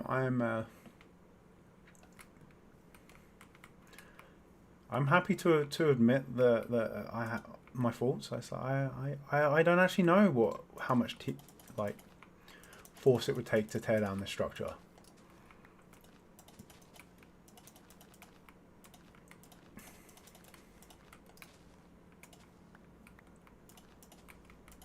For all I know, this might not even be enough.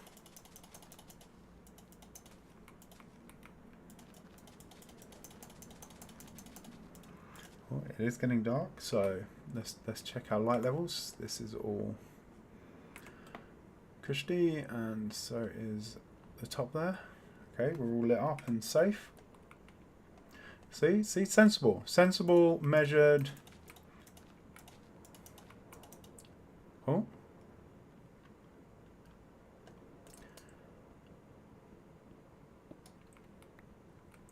Rational. Oh. Okay, maybe one layer is enough, and we can use the remainders. We do have multiple floors to cover. Oh, see, this is not lit up. We need to safety first.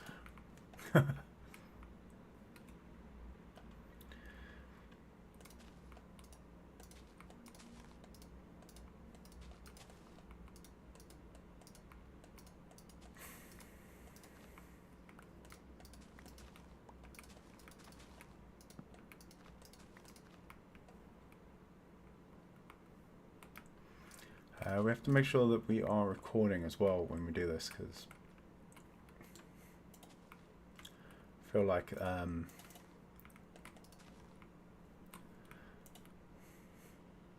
there is quite the chance of something going wrong with them. Okay, so this is safe.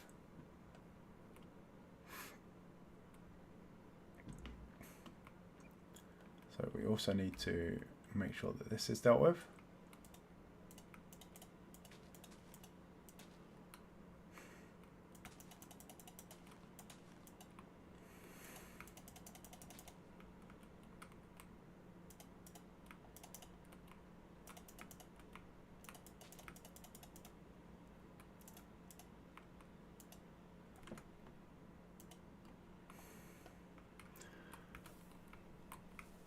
Uh-oh. Oops. that was that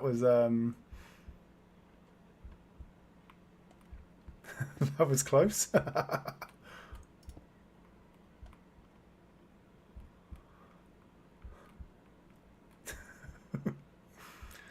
Nearly.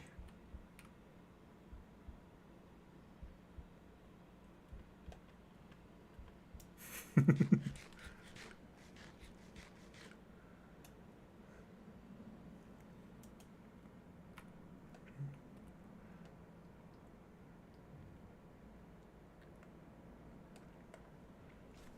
been mining in the nether for an hour and not yet used a stack of TNT. See, this is why.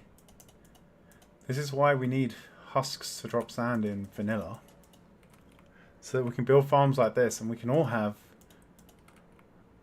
the amount of TNT that we need in life.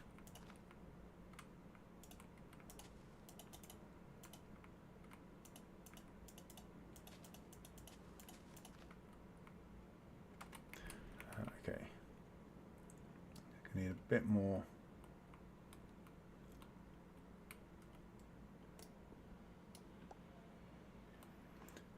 Let's go grab some more TNT. I think we still have okay, because we're going to want to try and clear out as much of this glass as possible as well.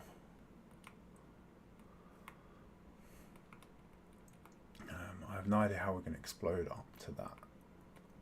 Get the explosion up to that. I think if we start at the top and let the explosion sort of ripple down, one of the TNTs from above should fall down onto the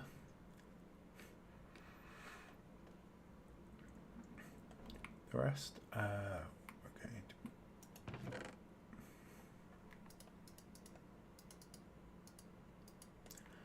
We're going to want to put some sort of protection up over here as well.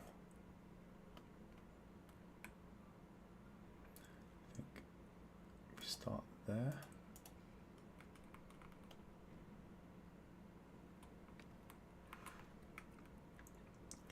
Yeah, the nice thing with crying obsidian is because it's both a really powerful sort of strong block that doesn't break easy, and also a light source. So having something that's both sort of non-spawnable. Well, there's some stuff that can spawn on this. So hoglins and zombified piglins, etc., could still spawn under at light level 9, and slimes as well, I guess. But for the most part, things can't spawn on crying obsidian, and it's also really durable. So we can, if we put this down to protect everything, we're going to be able to blow up the stuff up there, and hopefully our stuff down here will be safe. So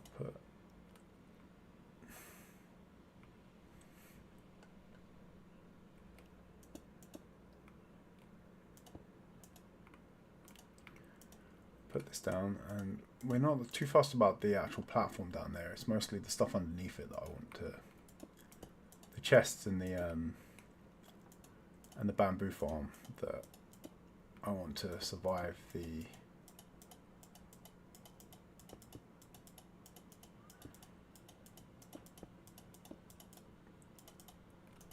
explosion, and our ender portal. That is also very important, I think.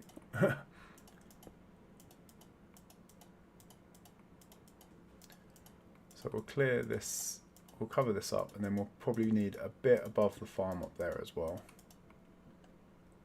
We'll at least want to make sure that the inner part of the farm is safe. If we lose some of the glass skirt around it, then that's easily replaced, but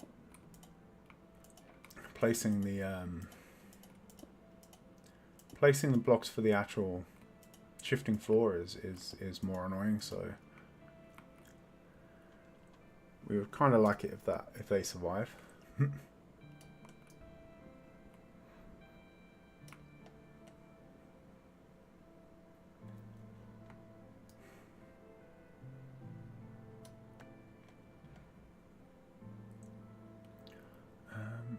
How much more of this is?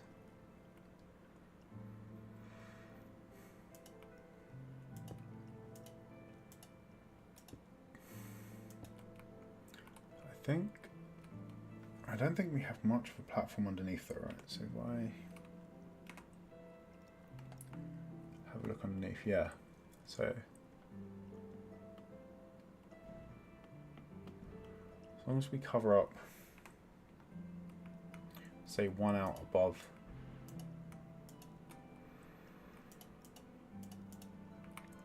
here, I think we will actually cover most of what's down there.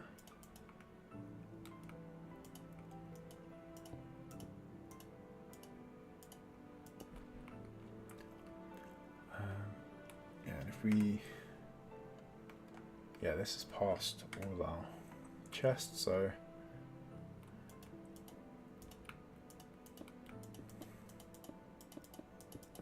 this is going to be a pain to mine out later, but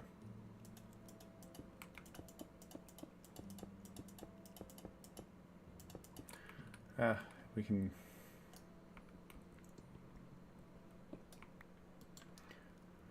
Just pop into the world out off stream and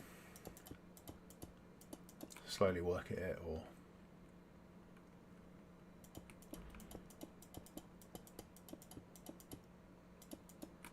ignore it for a little while and hope that it goes away. That's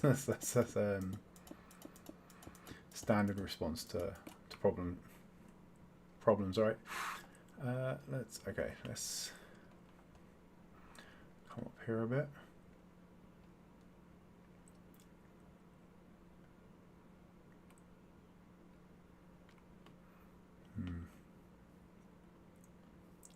Yeah, so we definitely want to make sure that this bit is safe.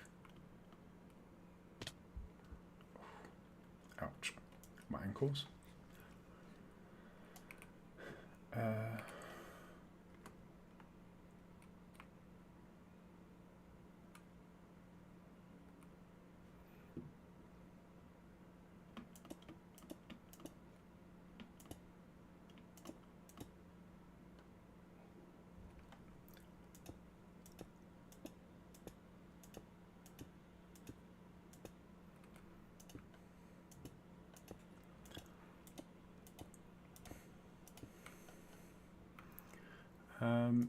Let's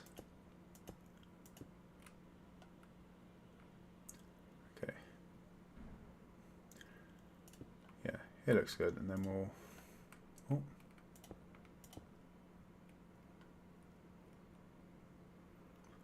That's one extra than I needed there, but let's just try and come in so we at least cover up this.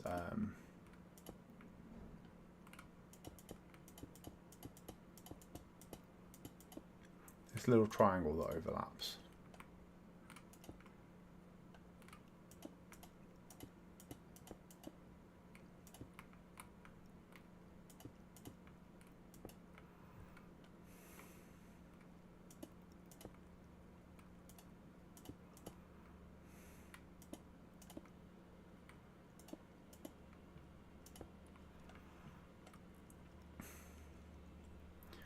Here we go.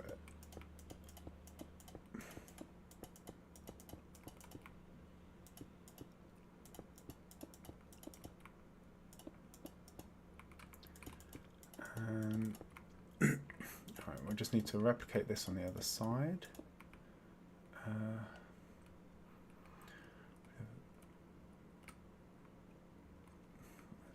This one's slightly out from there. I think we're in about the same spot here.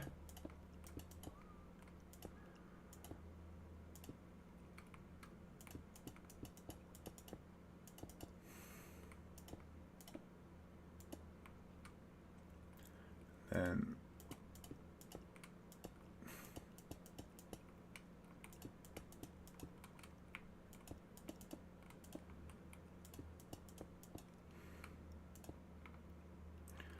go a bit more along here.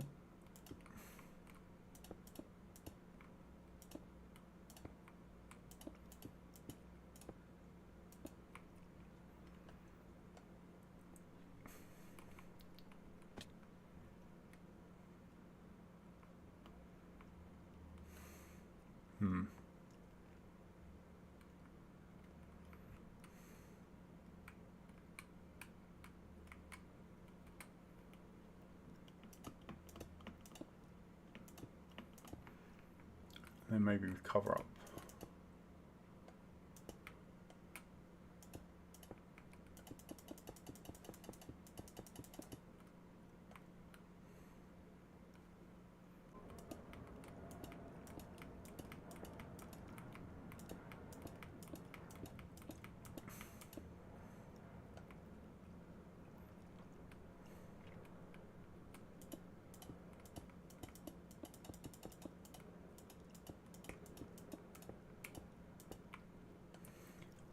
Here we go. Yeah, and then we'll go get some more. We'll go get some more TNT, and we'll finish up our placement up there. And then I think we might actually try and light it from.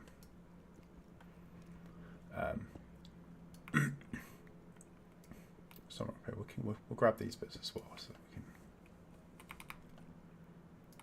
we can reuse them.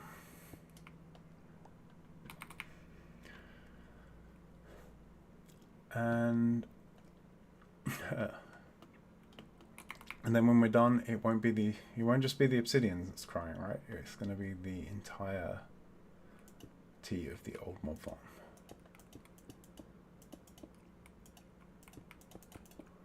There we go. That should be.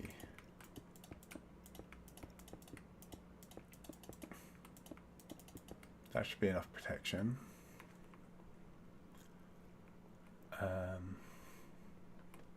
So we can actually probably put the crying obsidian away now.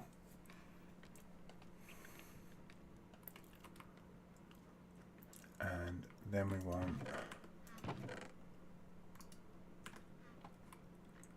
think this should be safe.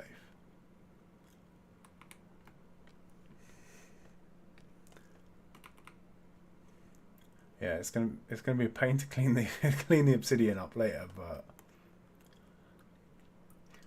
it's taken a lot of time to get this mob farm up and running, and I don't want to risk the damage to it. So, oh, where's our TNT? No, that's right. Here we go. More TNT. We have so much. Okay, maybe we can just layer it up there. Maybe that's entirely something we can do.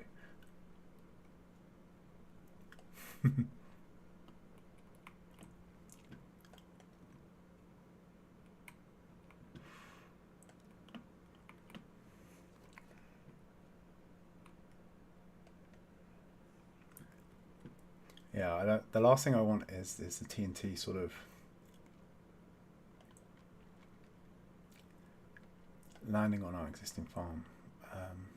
I might actually flood part of it as well at the top there, just so that it's extra protected.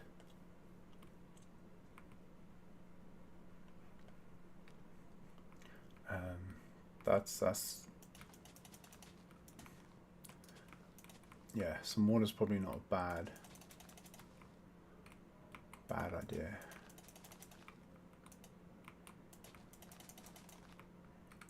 As much as I want this gone, I want the new farm to as much as I want this farm removed from the world, I want the new farm to stay in the world. We like the new farm. The new farm works well. The new farm is amazing.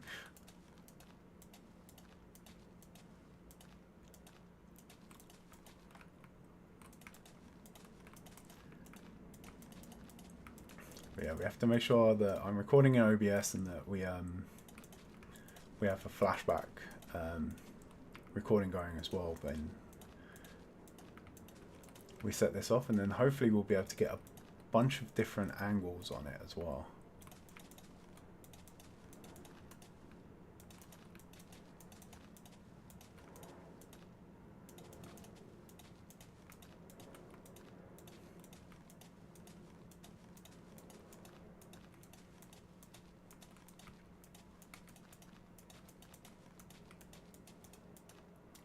Here we go, let's get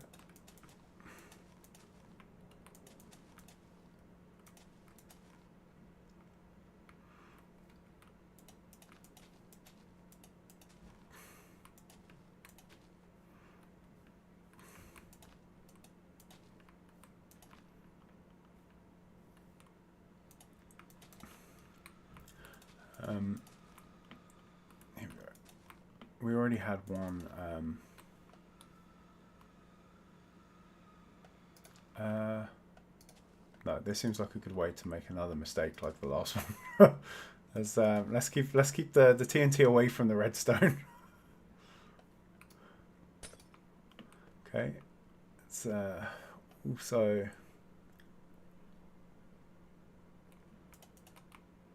see what we can do here.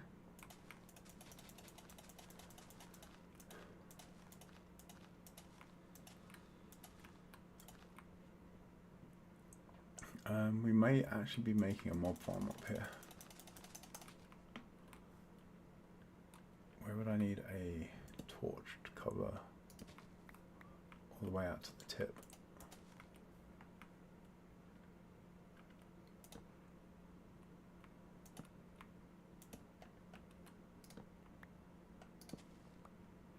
Okay. Safety first. This is the guy just smothering the place in TNT. Here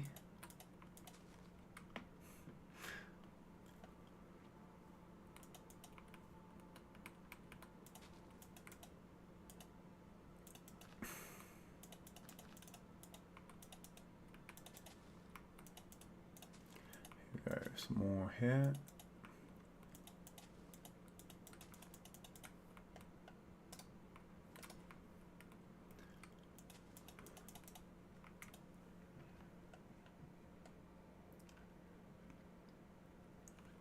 Yeah, one creeper at the moment, and we're cooked. There is no coming back from that. Well, yeah, one creeper, and we're making our second pickaxe of the day if we get one creeper spawn up here. So.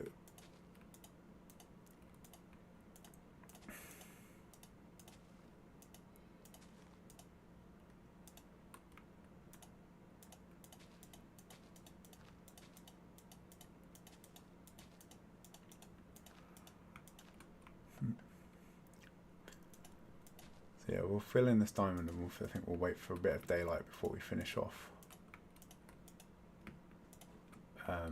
the other sides.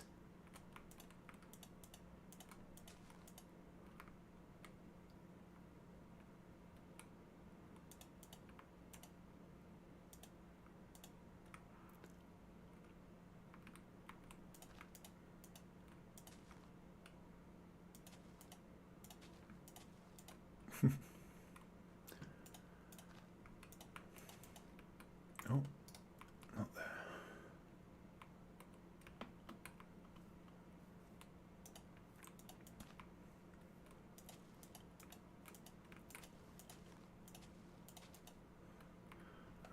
There's an idea. We can actually fill this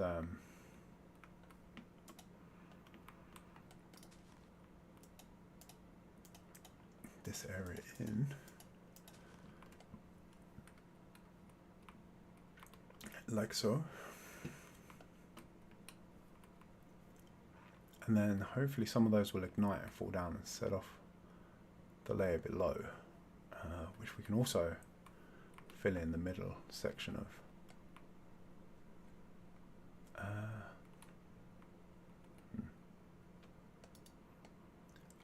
Let's take a couple of the bits of the roof out. Hopefully that will mean that we can get some of these to fall.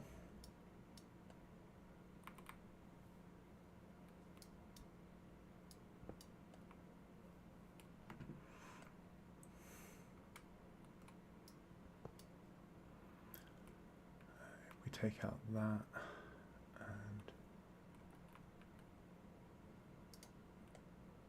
this redstone,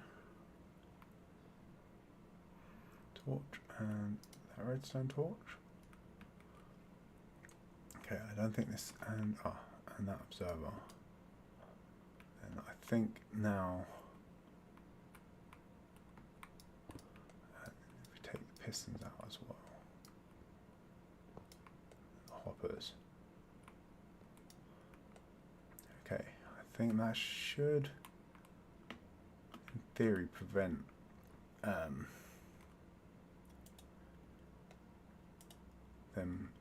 setting off any TNT.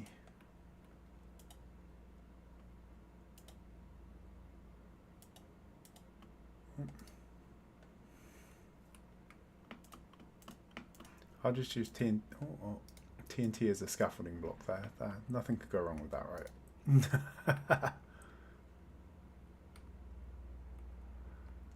fact, maybe this is my new favorite scaffolding block. We should be able to put one. Oh, if I get an angle on it, we should be able to put one up there. Yeah, I want to try and help make sure that we get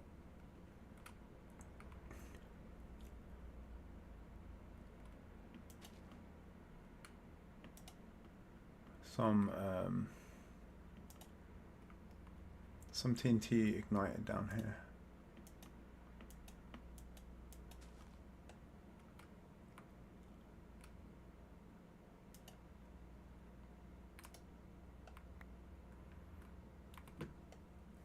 Because it would be a terrible shame if, after all this effort, we didn't get the whole thing in one go, right?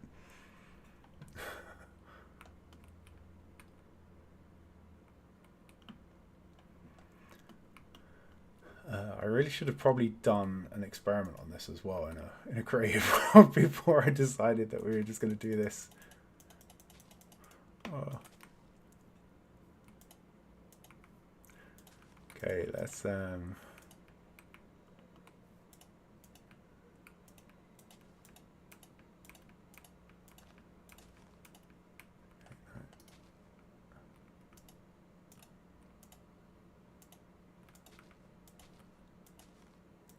feels like it's been nighttime for quite a while.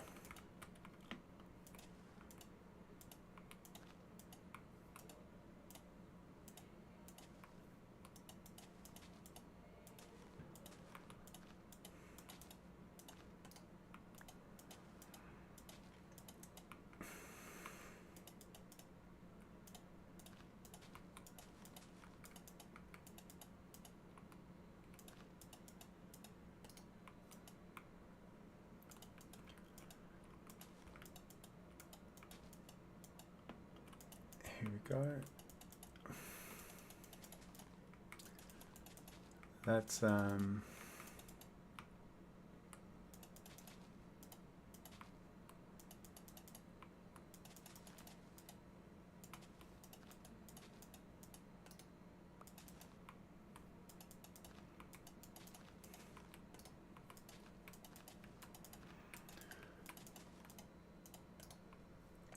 I think the only place I need to check as well is that the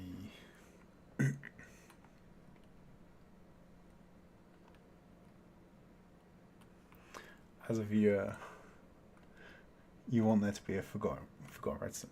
Why would you want to set all this TNT off prematurely? That just seems like poor life choices on your part, because we're gonna get a smaller explosion if I blow it up first, right? If all this goes off before I finish putting the stacks down, we're just going to get less explosions. I mean, there's every chance that I'm going to blow up like half the biome with all of this. So I don't think I'm going to try and, as I said, I'm going to try and keep my farm safe, but there's every chance that I'm just going to end up having to rebuild half of this tonight.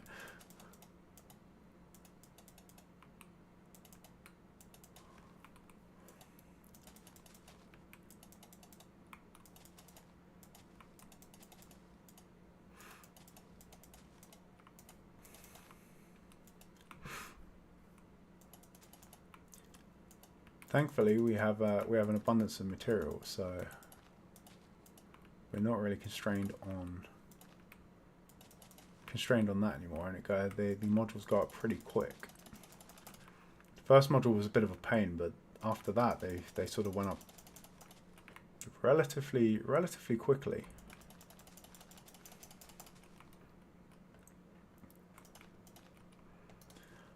We probably want to make sure that we have a bit more protection down the bottom as well. I want to make sure that nothing can take out the minecart tracks and the magma.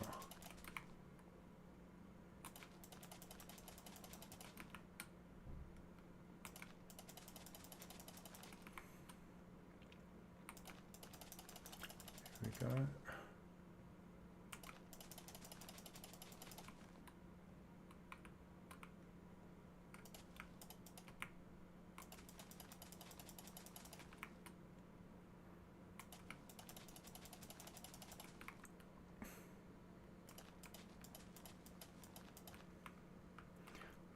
Maybe if I just mark the whole thing.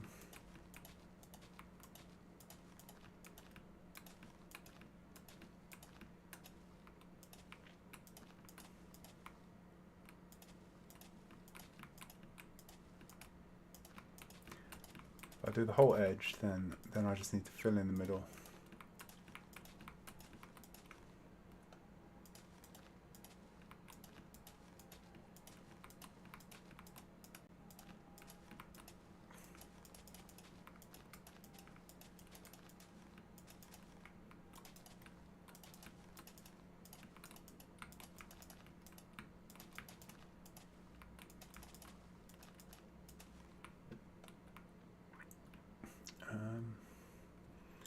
Okay, let's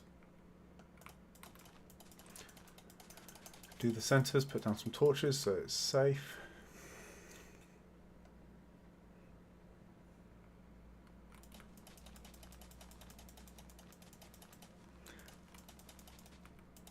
Yeah, no, I haven't got. I was thinking it's probably quicker to do this, and I can make sure we spawn proof the whole top of this before in one go. There we go. Then if we do over this side, then the whole thing is going to be safe, and we can just worry about the middle. Okay, so that's 1, 2, 3 there. Yeah. Cool. Okay, so this is all. See, TNT breaks so easy. It's actually a brilliant scaffolding block, right?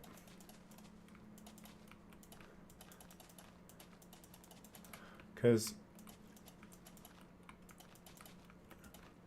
I'm going to argue that like slime and honey break just as easily, but they both have problems when it comes to sort of being on top of them, jumping, etc. Right? Whereas TNT is up there with resin in its and actual scaffolding in its utility as a scaffolding block. And unlike actual scaffolding, you can just bridge this out sideways forever. So yeah, TNT. You heard it here first, right? TNT should be the new scaffolding matter. Moss is good if you've got a hoe. But this, like, look, boom, just punch it out. And the new resin blocks are quite similar in that regard, but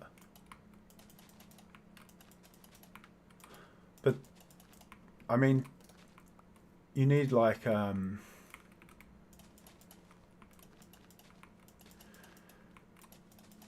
need to find a powered garden. You then need to set up like an actual resin farm, dedicated to getting the resin. Whereas like TNT, okay, you're gonna need a creeper farm anyway for rockets. So after that, you just gotta find a desert. Boom! All the scaffolding you could ever need. That's it. It's gonna happen, guys. It's gonna happen. We're gonna have to spread the gospel of of TNT as a scaffolding block.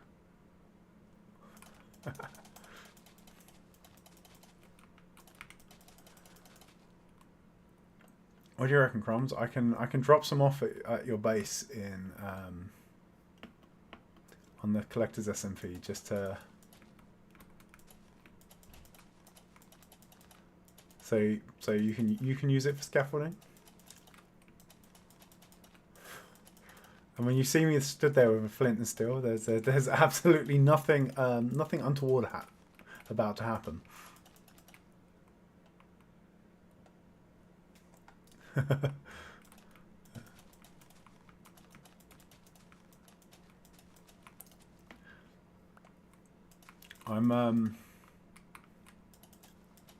I'm actually still curious what happened to the stack or so of TNT that I gave Artie, because I haven't seen it since. I haven't heard of its usage in any circumstances. So she must just be sat on it, biding her time, waiting for a good time to bring it out.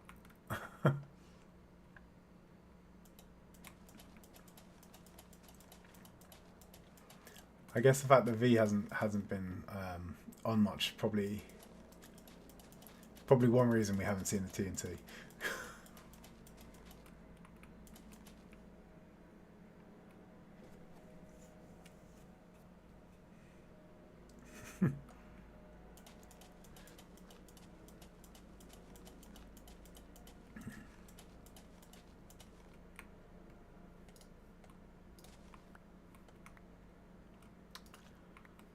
I mean, at some point we'll go hunting for strongholds, and then I think when we find stronghold number 2, it might be good to set up a duper at that one. So we have a main stronghold just for getting to and from the end, and then we can have a duper off somewhere out of the way. And at that point we can have all the TNT we want.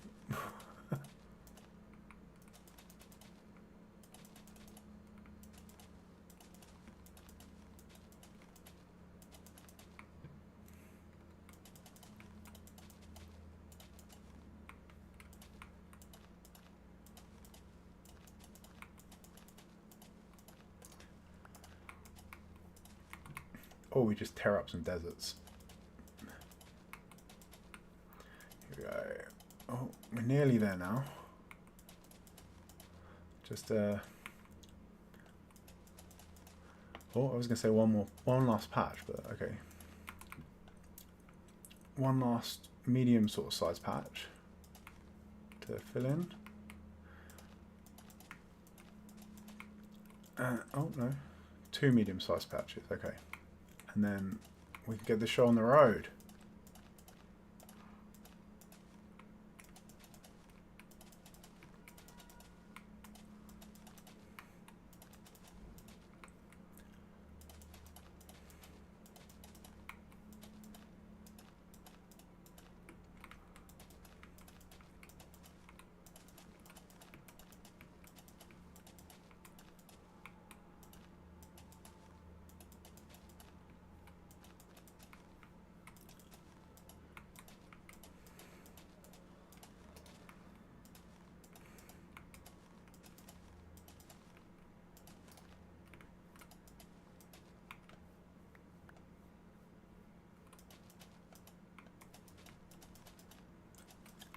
Go almost there.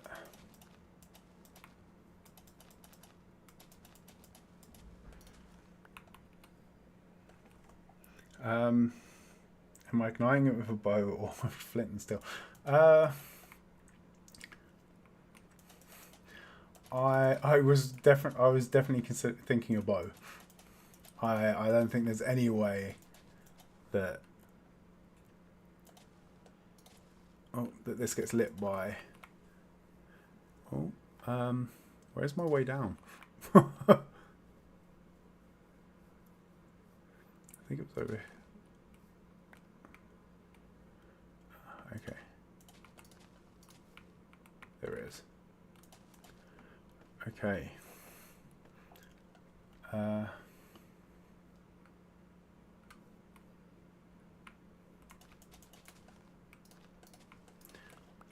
No, I think this is enough. I think we could put a bit in these little cutouts just to make sure.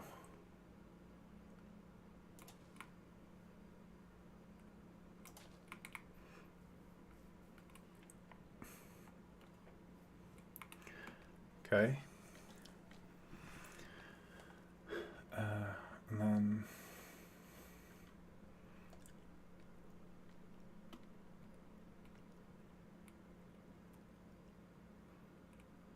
edge out enough.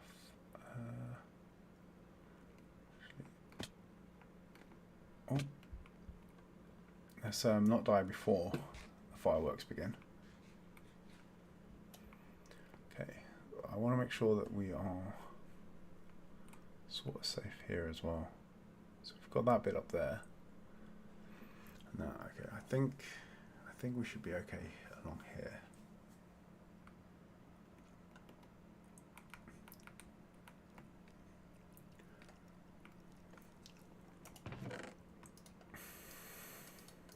Let's empty our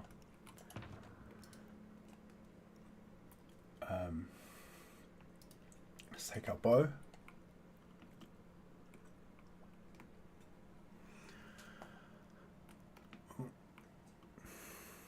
We'll head down. I am going to take a very, very quick break, and then when I get back, we will we'll make sure we're recording.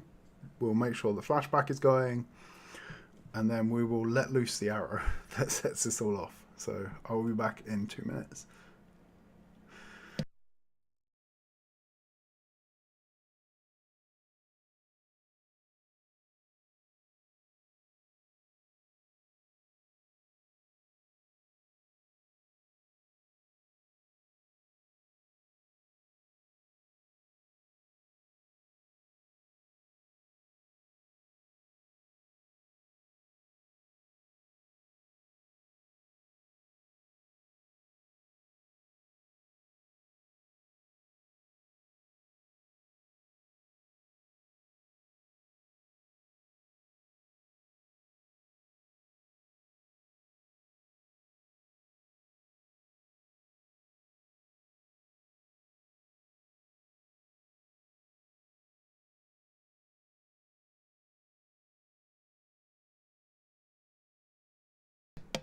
All right, we'll call that less than 2 minutes, but let's double check we are recording, and we will start a flashback recording.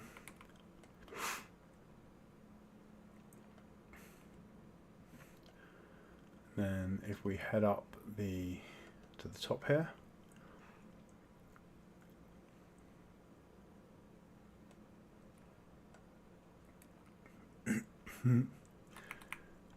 then I guess we kind of want to go over and stand back a bit.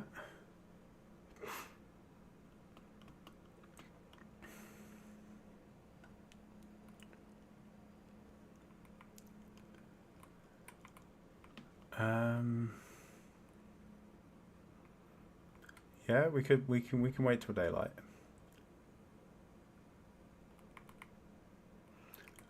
Do I have?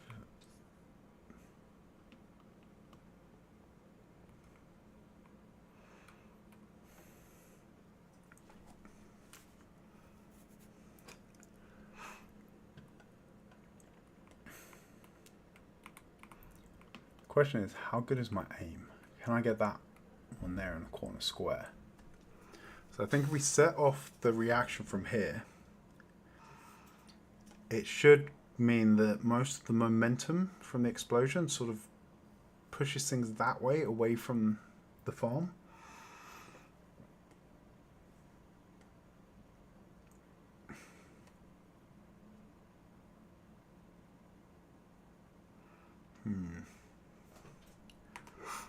For now we can well, even stood up there, killing the spawning potential of a chunk of the farm. Look at it still go. yeah. Waiting for daylight is a good shout. So let's just look at what we've done over here. So this whole roof is now one solid sheet of TNT. Then our spawning platform below that, again TNT. We've got a few odd bits and pieces, and then the water basin also again TNT. And then we're going to hope that this bit of crying obsidian down here, these few bits of crying obsidian are gonna keep the entirety of our new farm safe. It's not going to be enough, is it? The momentum of the TNT is going to send it flying all over the place, and we're going to lose. We're going to lose this part. We're probably going to get some damages on this part, and then hopefully the portal survives.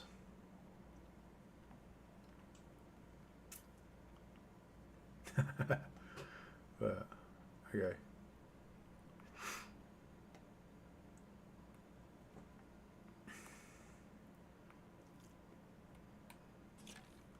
Yeah, this is the beauty of how this farm works. So you just see these mobs just as the floor moves over. Let's find an example.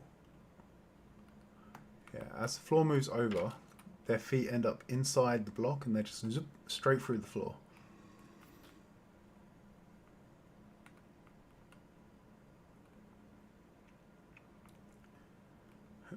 Which means that they spawn and then near enough straight away, straight out and down to their deaths.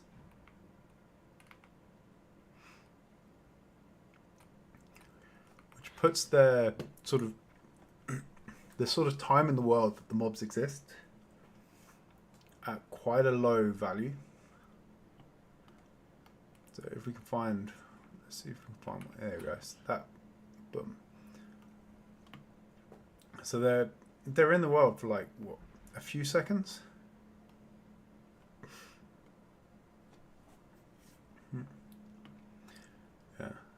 Yeah, they it's like a downwards rapture. I mean, it kind of is a judgment day for these guys, right?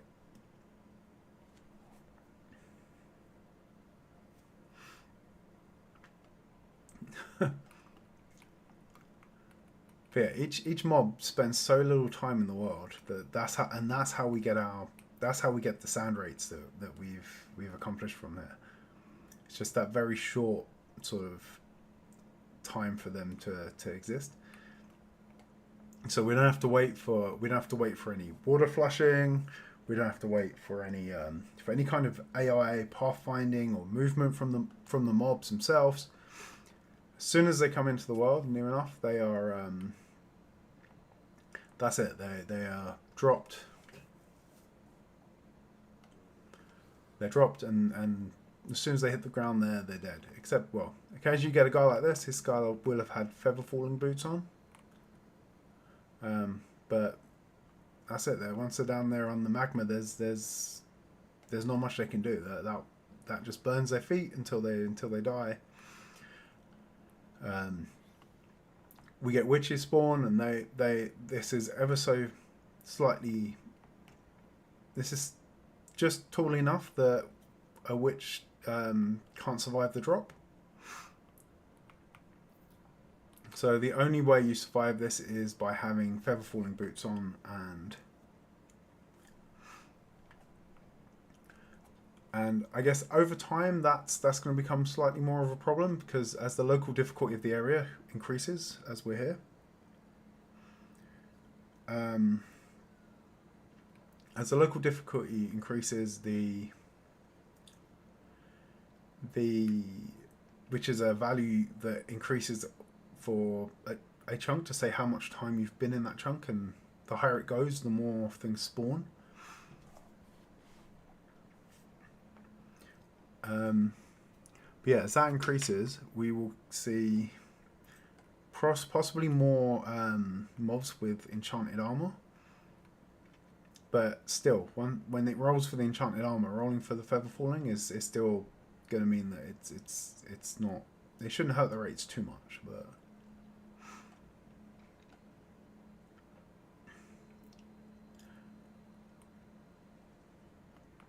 And that value will cap out eventually.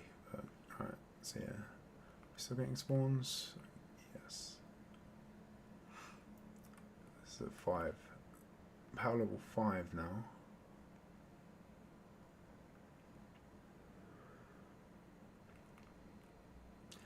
Four. Still getting spawns at 4 and 3. Still getting some spawns now.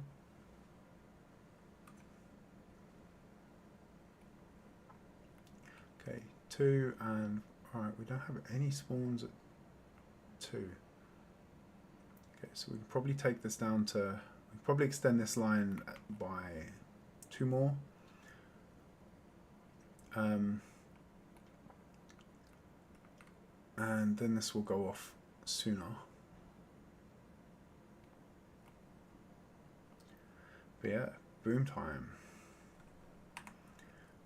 Okay.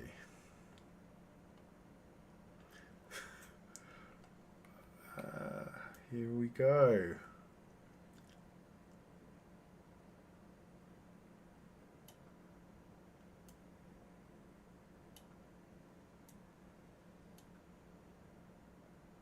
Oh, oh. Uh-oh. Oh no, oh no, oh no. Oh. Wow.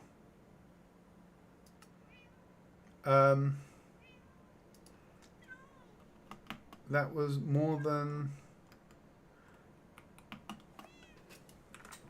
Oh. What's, oh, I know I'm in it for. Why is... That was a lot more boom than I was expecting.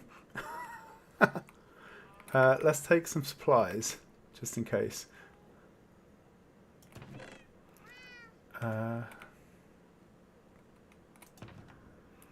I mean, I probably should have been wearing some sort of armor, but yeah, I feel like we're going to have a bunch of repairs to do.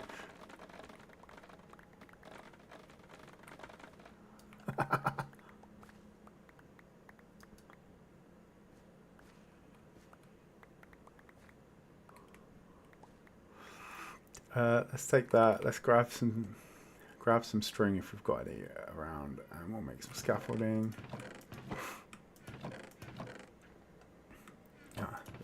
There's some string. How much scaffolding can we make? That would be enough.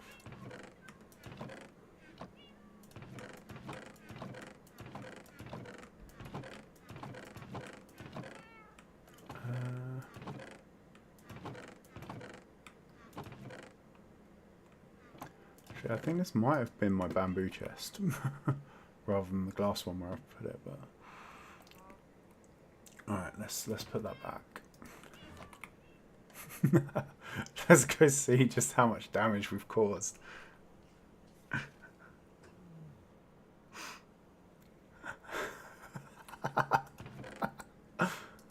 Oh.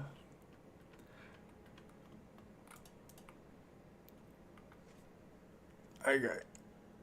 Hopefully the portal survived. But yeah, that was far more momentum than I was expecting.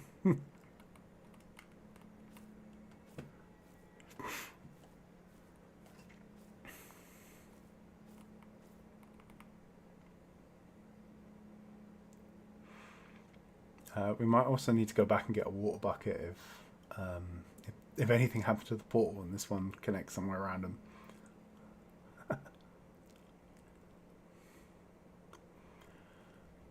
Hopefully something will have survived though, and we can scaffold to it. Okay, let's have a look.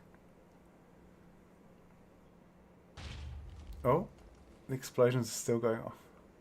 Wow. Okay, yeah. Wow. Okay, well, the good news is the old farm is completely gone. The bad news is we. Okay, that's it's not too bad. It's not too bad. Okay, we can fix this.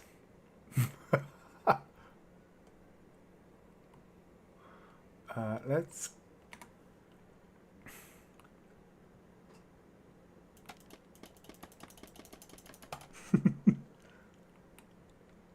We can fix this.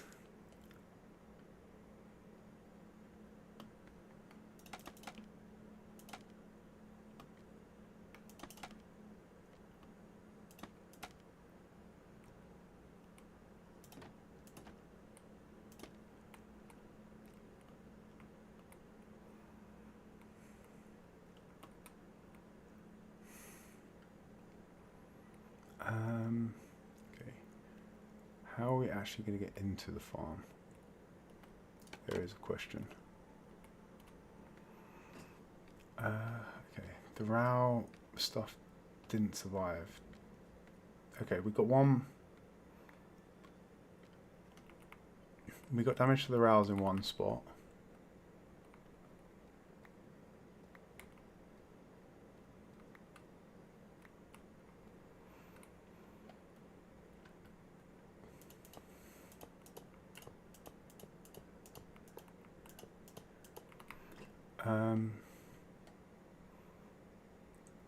Let's go and sleep. Let's go grab a bed so we can sleep. That is finished. It's now just spewing bone blocks everywhere. Okay, we're going to take a bed so that we can sleep and make sure we don't get any spawns while we patch things up.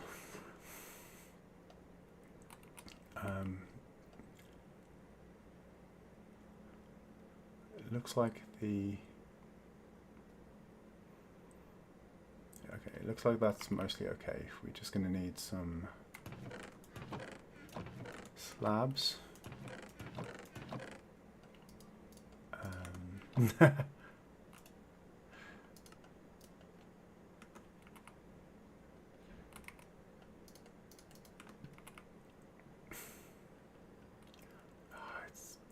I hate this sort of hazy rain effect we get in the desert. It's actually harder with the shaders than without. Oh no, we need to get up to the top as well because we're going to need to grab our bow. Our bow is still up there, so we don't want to lose the bow.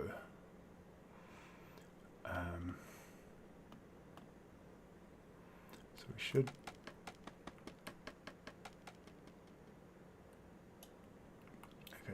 We'll punch out a piece of glass at the top here. And we'll use this as our temporary access to the top.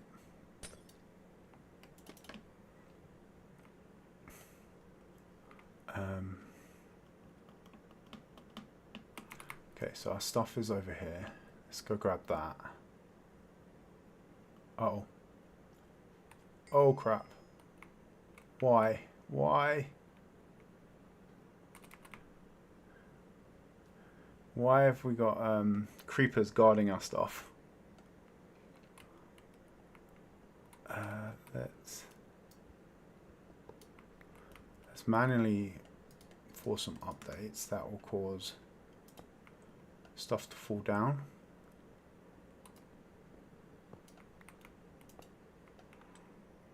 Okay. Then if we go down, we should be able to run over to our... We should be able to run over to our stuff and collect it.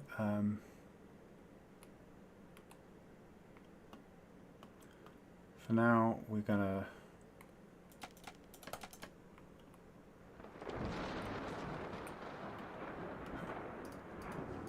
We're just gonna turn the... Oh. Thunder. That's good. That means we can sleep this away. I love that death message though. The artisan was blown up by the artisan.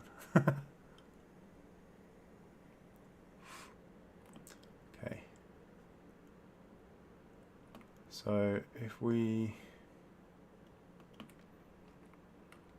come up here,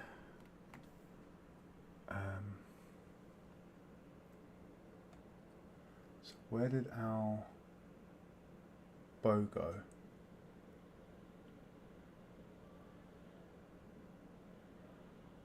Oh, damn it, and that guy's down there just chilling.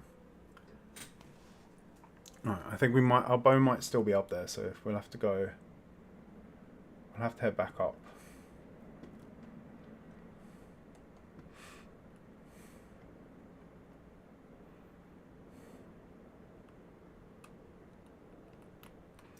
But we can try and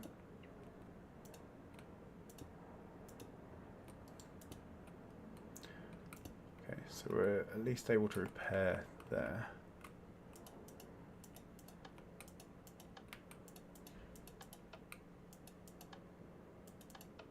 Oh. We've still got a bed just in case we need to sleep.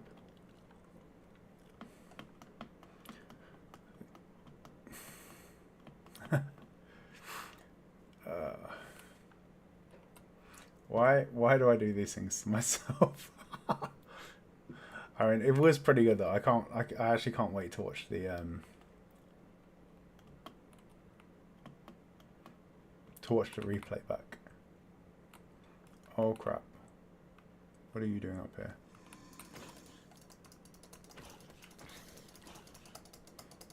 Okay. No, you go down there. No. Why are you out of a hole? So where was my bow? It was over here somewhere. Where is it? Where did it go?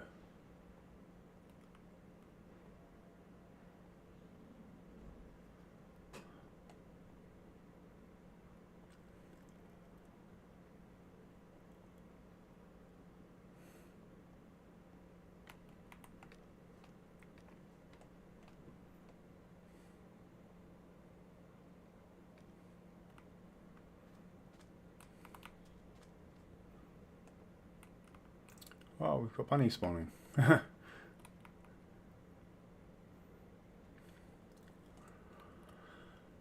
We have not got any of the desert bunnies yet, but more importantly, we need to find. We need to find our stuff before things start to despawn. Let's cheaty cam it a sec. What have we got here? That's not it.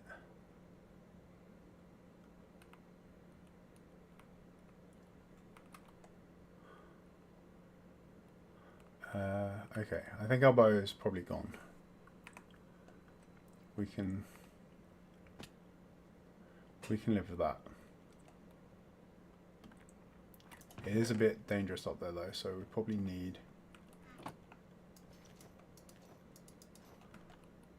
some equipment. So we'll take a sword and pickaxe. Actually, let's take an axe.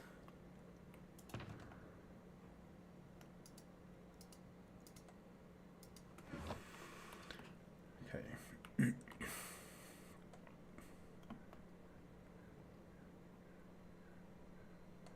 So this bit I think is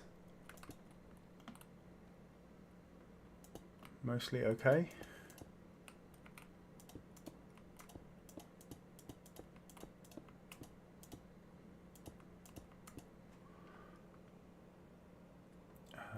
There is some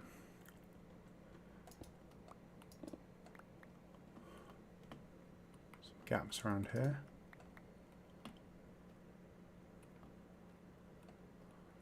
This is going to be the harder bit. We're going to have to fill in all of these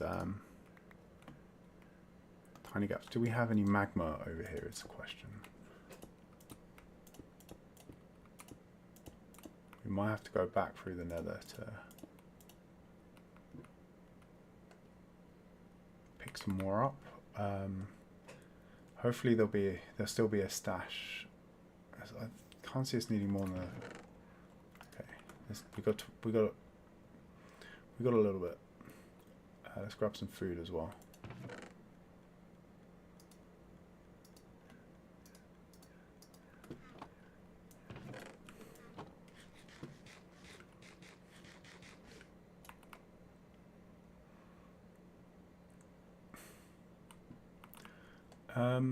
Actually, the quickest way to repair this is going to be if we swap out our boots for the crosswalker boots.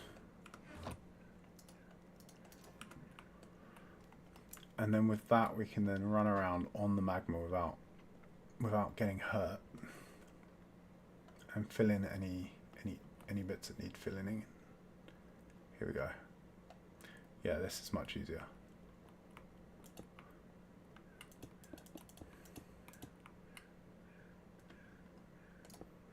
Hopefully the 28 magma blocks we had in storage is going to be enough to repair anything that's missing.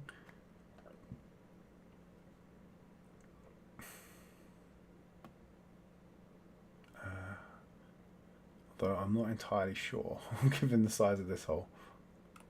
And we're missing some rails as well. Okay.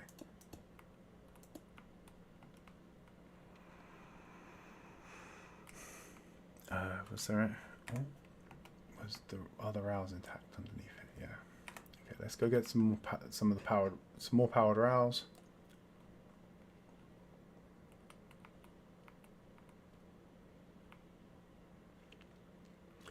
We'll make repairs over there.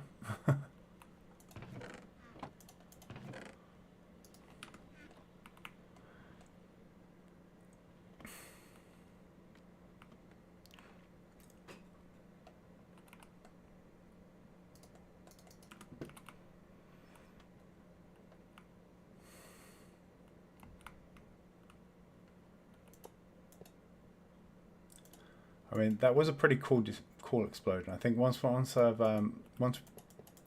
got some repairs done here, I might actually go back. Oh, maybe I'll go watch the flashback.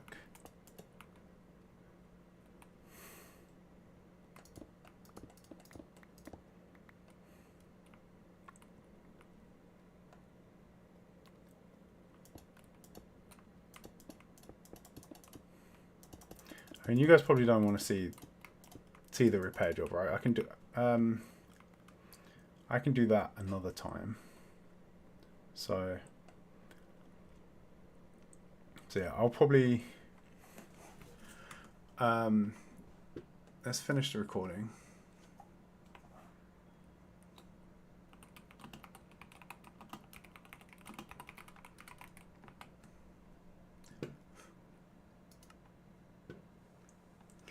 And let's actually watch this back. Let me stop the recording on OBS as well. So here we go.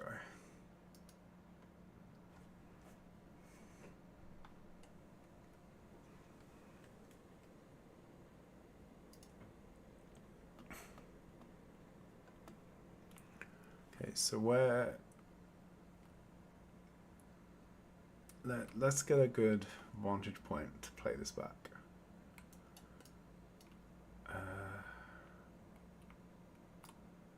Here.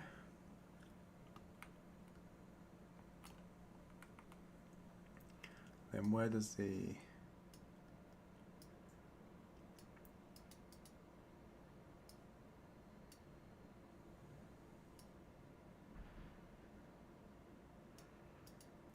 explosion actually kick off?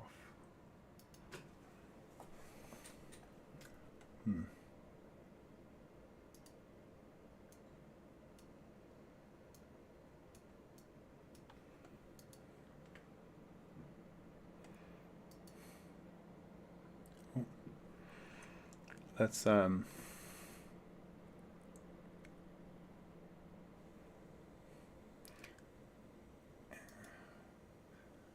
okay. this looks like a good spot to watch from.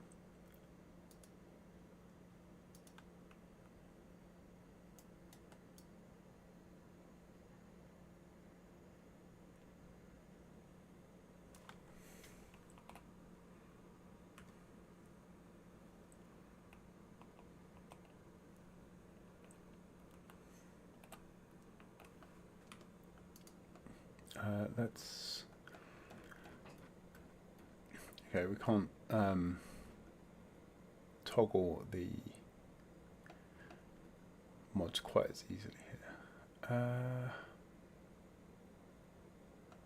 Mini HUD, that's one. Config, and we'll turn the light overlay off.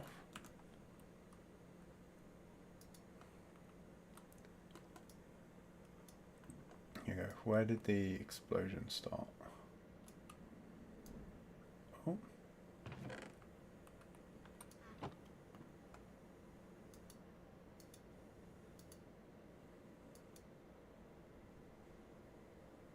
Oh, okay, we're already past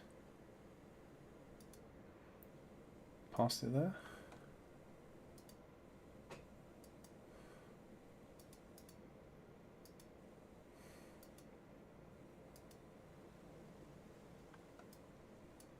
Oh no, we've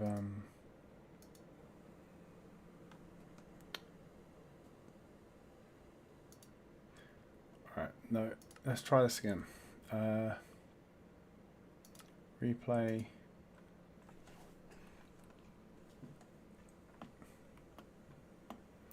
Okay, so we want to be here.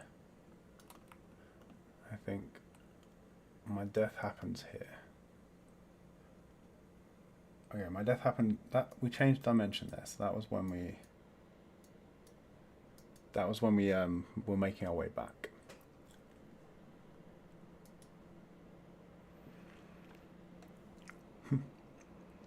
But I want to see.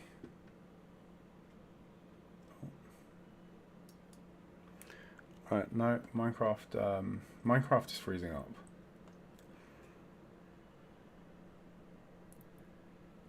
Well, we will I'll play with this. I'll see if I can export it, and maybe we can have that as an intro to the next stream. Just the raw explosion from as many angles as possible, and then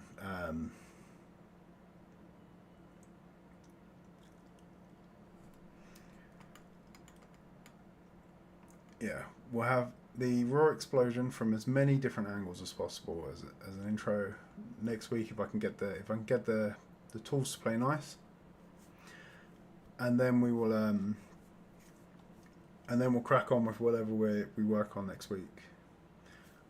Oh, actually, is it gonna? Okay. So. Okay, that's the sun coming up. So it should be about here. Actually, should be about here that we had that we kicked off. Let's watch it back. And I think there I am with the aiming. Oh, that first shot was incredibly wide. Second one, and okay, there's the initial TNT. Oh wow, wow, wow. Let's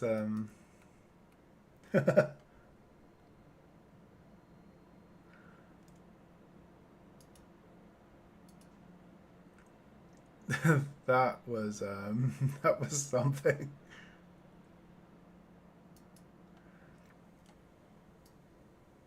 Okay, what about from a lower angle?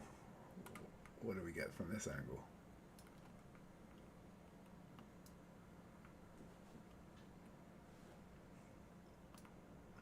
What happened inside?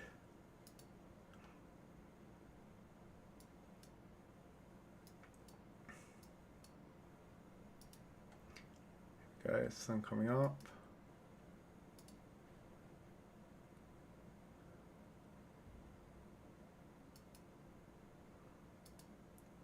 Sun's up properly, and we should be letting loose the arrow again. I mean, we put down a lot of crying obsidian, but turns out that was not anywhere. Oh wow! just demolished. Absolutely demolished. Do we know when? Do we have a good timestamp for it? Is it?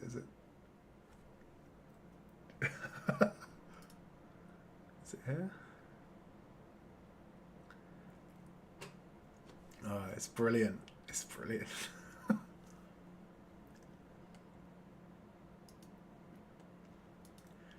Oh.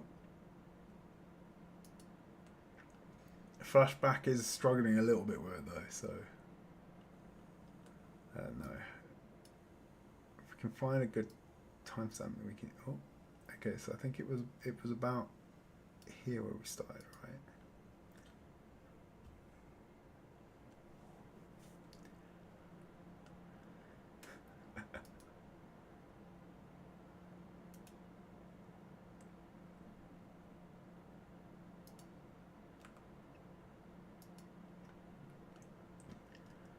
Oh, it is freezing up. Flashback is freezing up a little bit for me, but we'll trim this down hopefully, and then we'll get a good bunch of shots from different angles. What about right above? Here we go. There goes the first miss, second miss, and oh.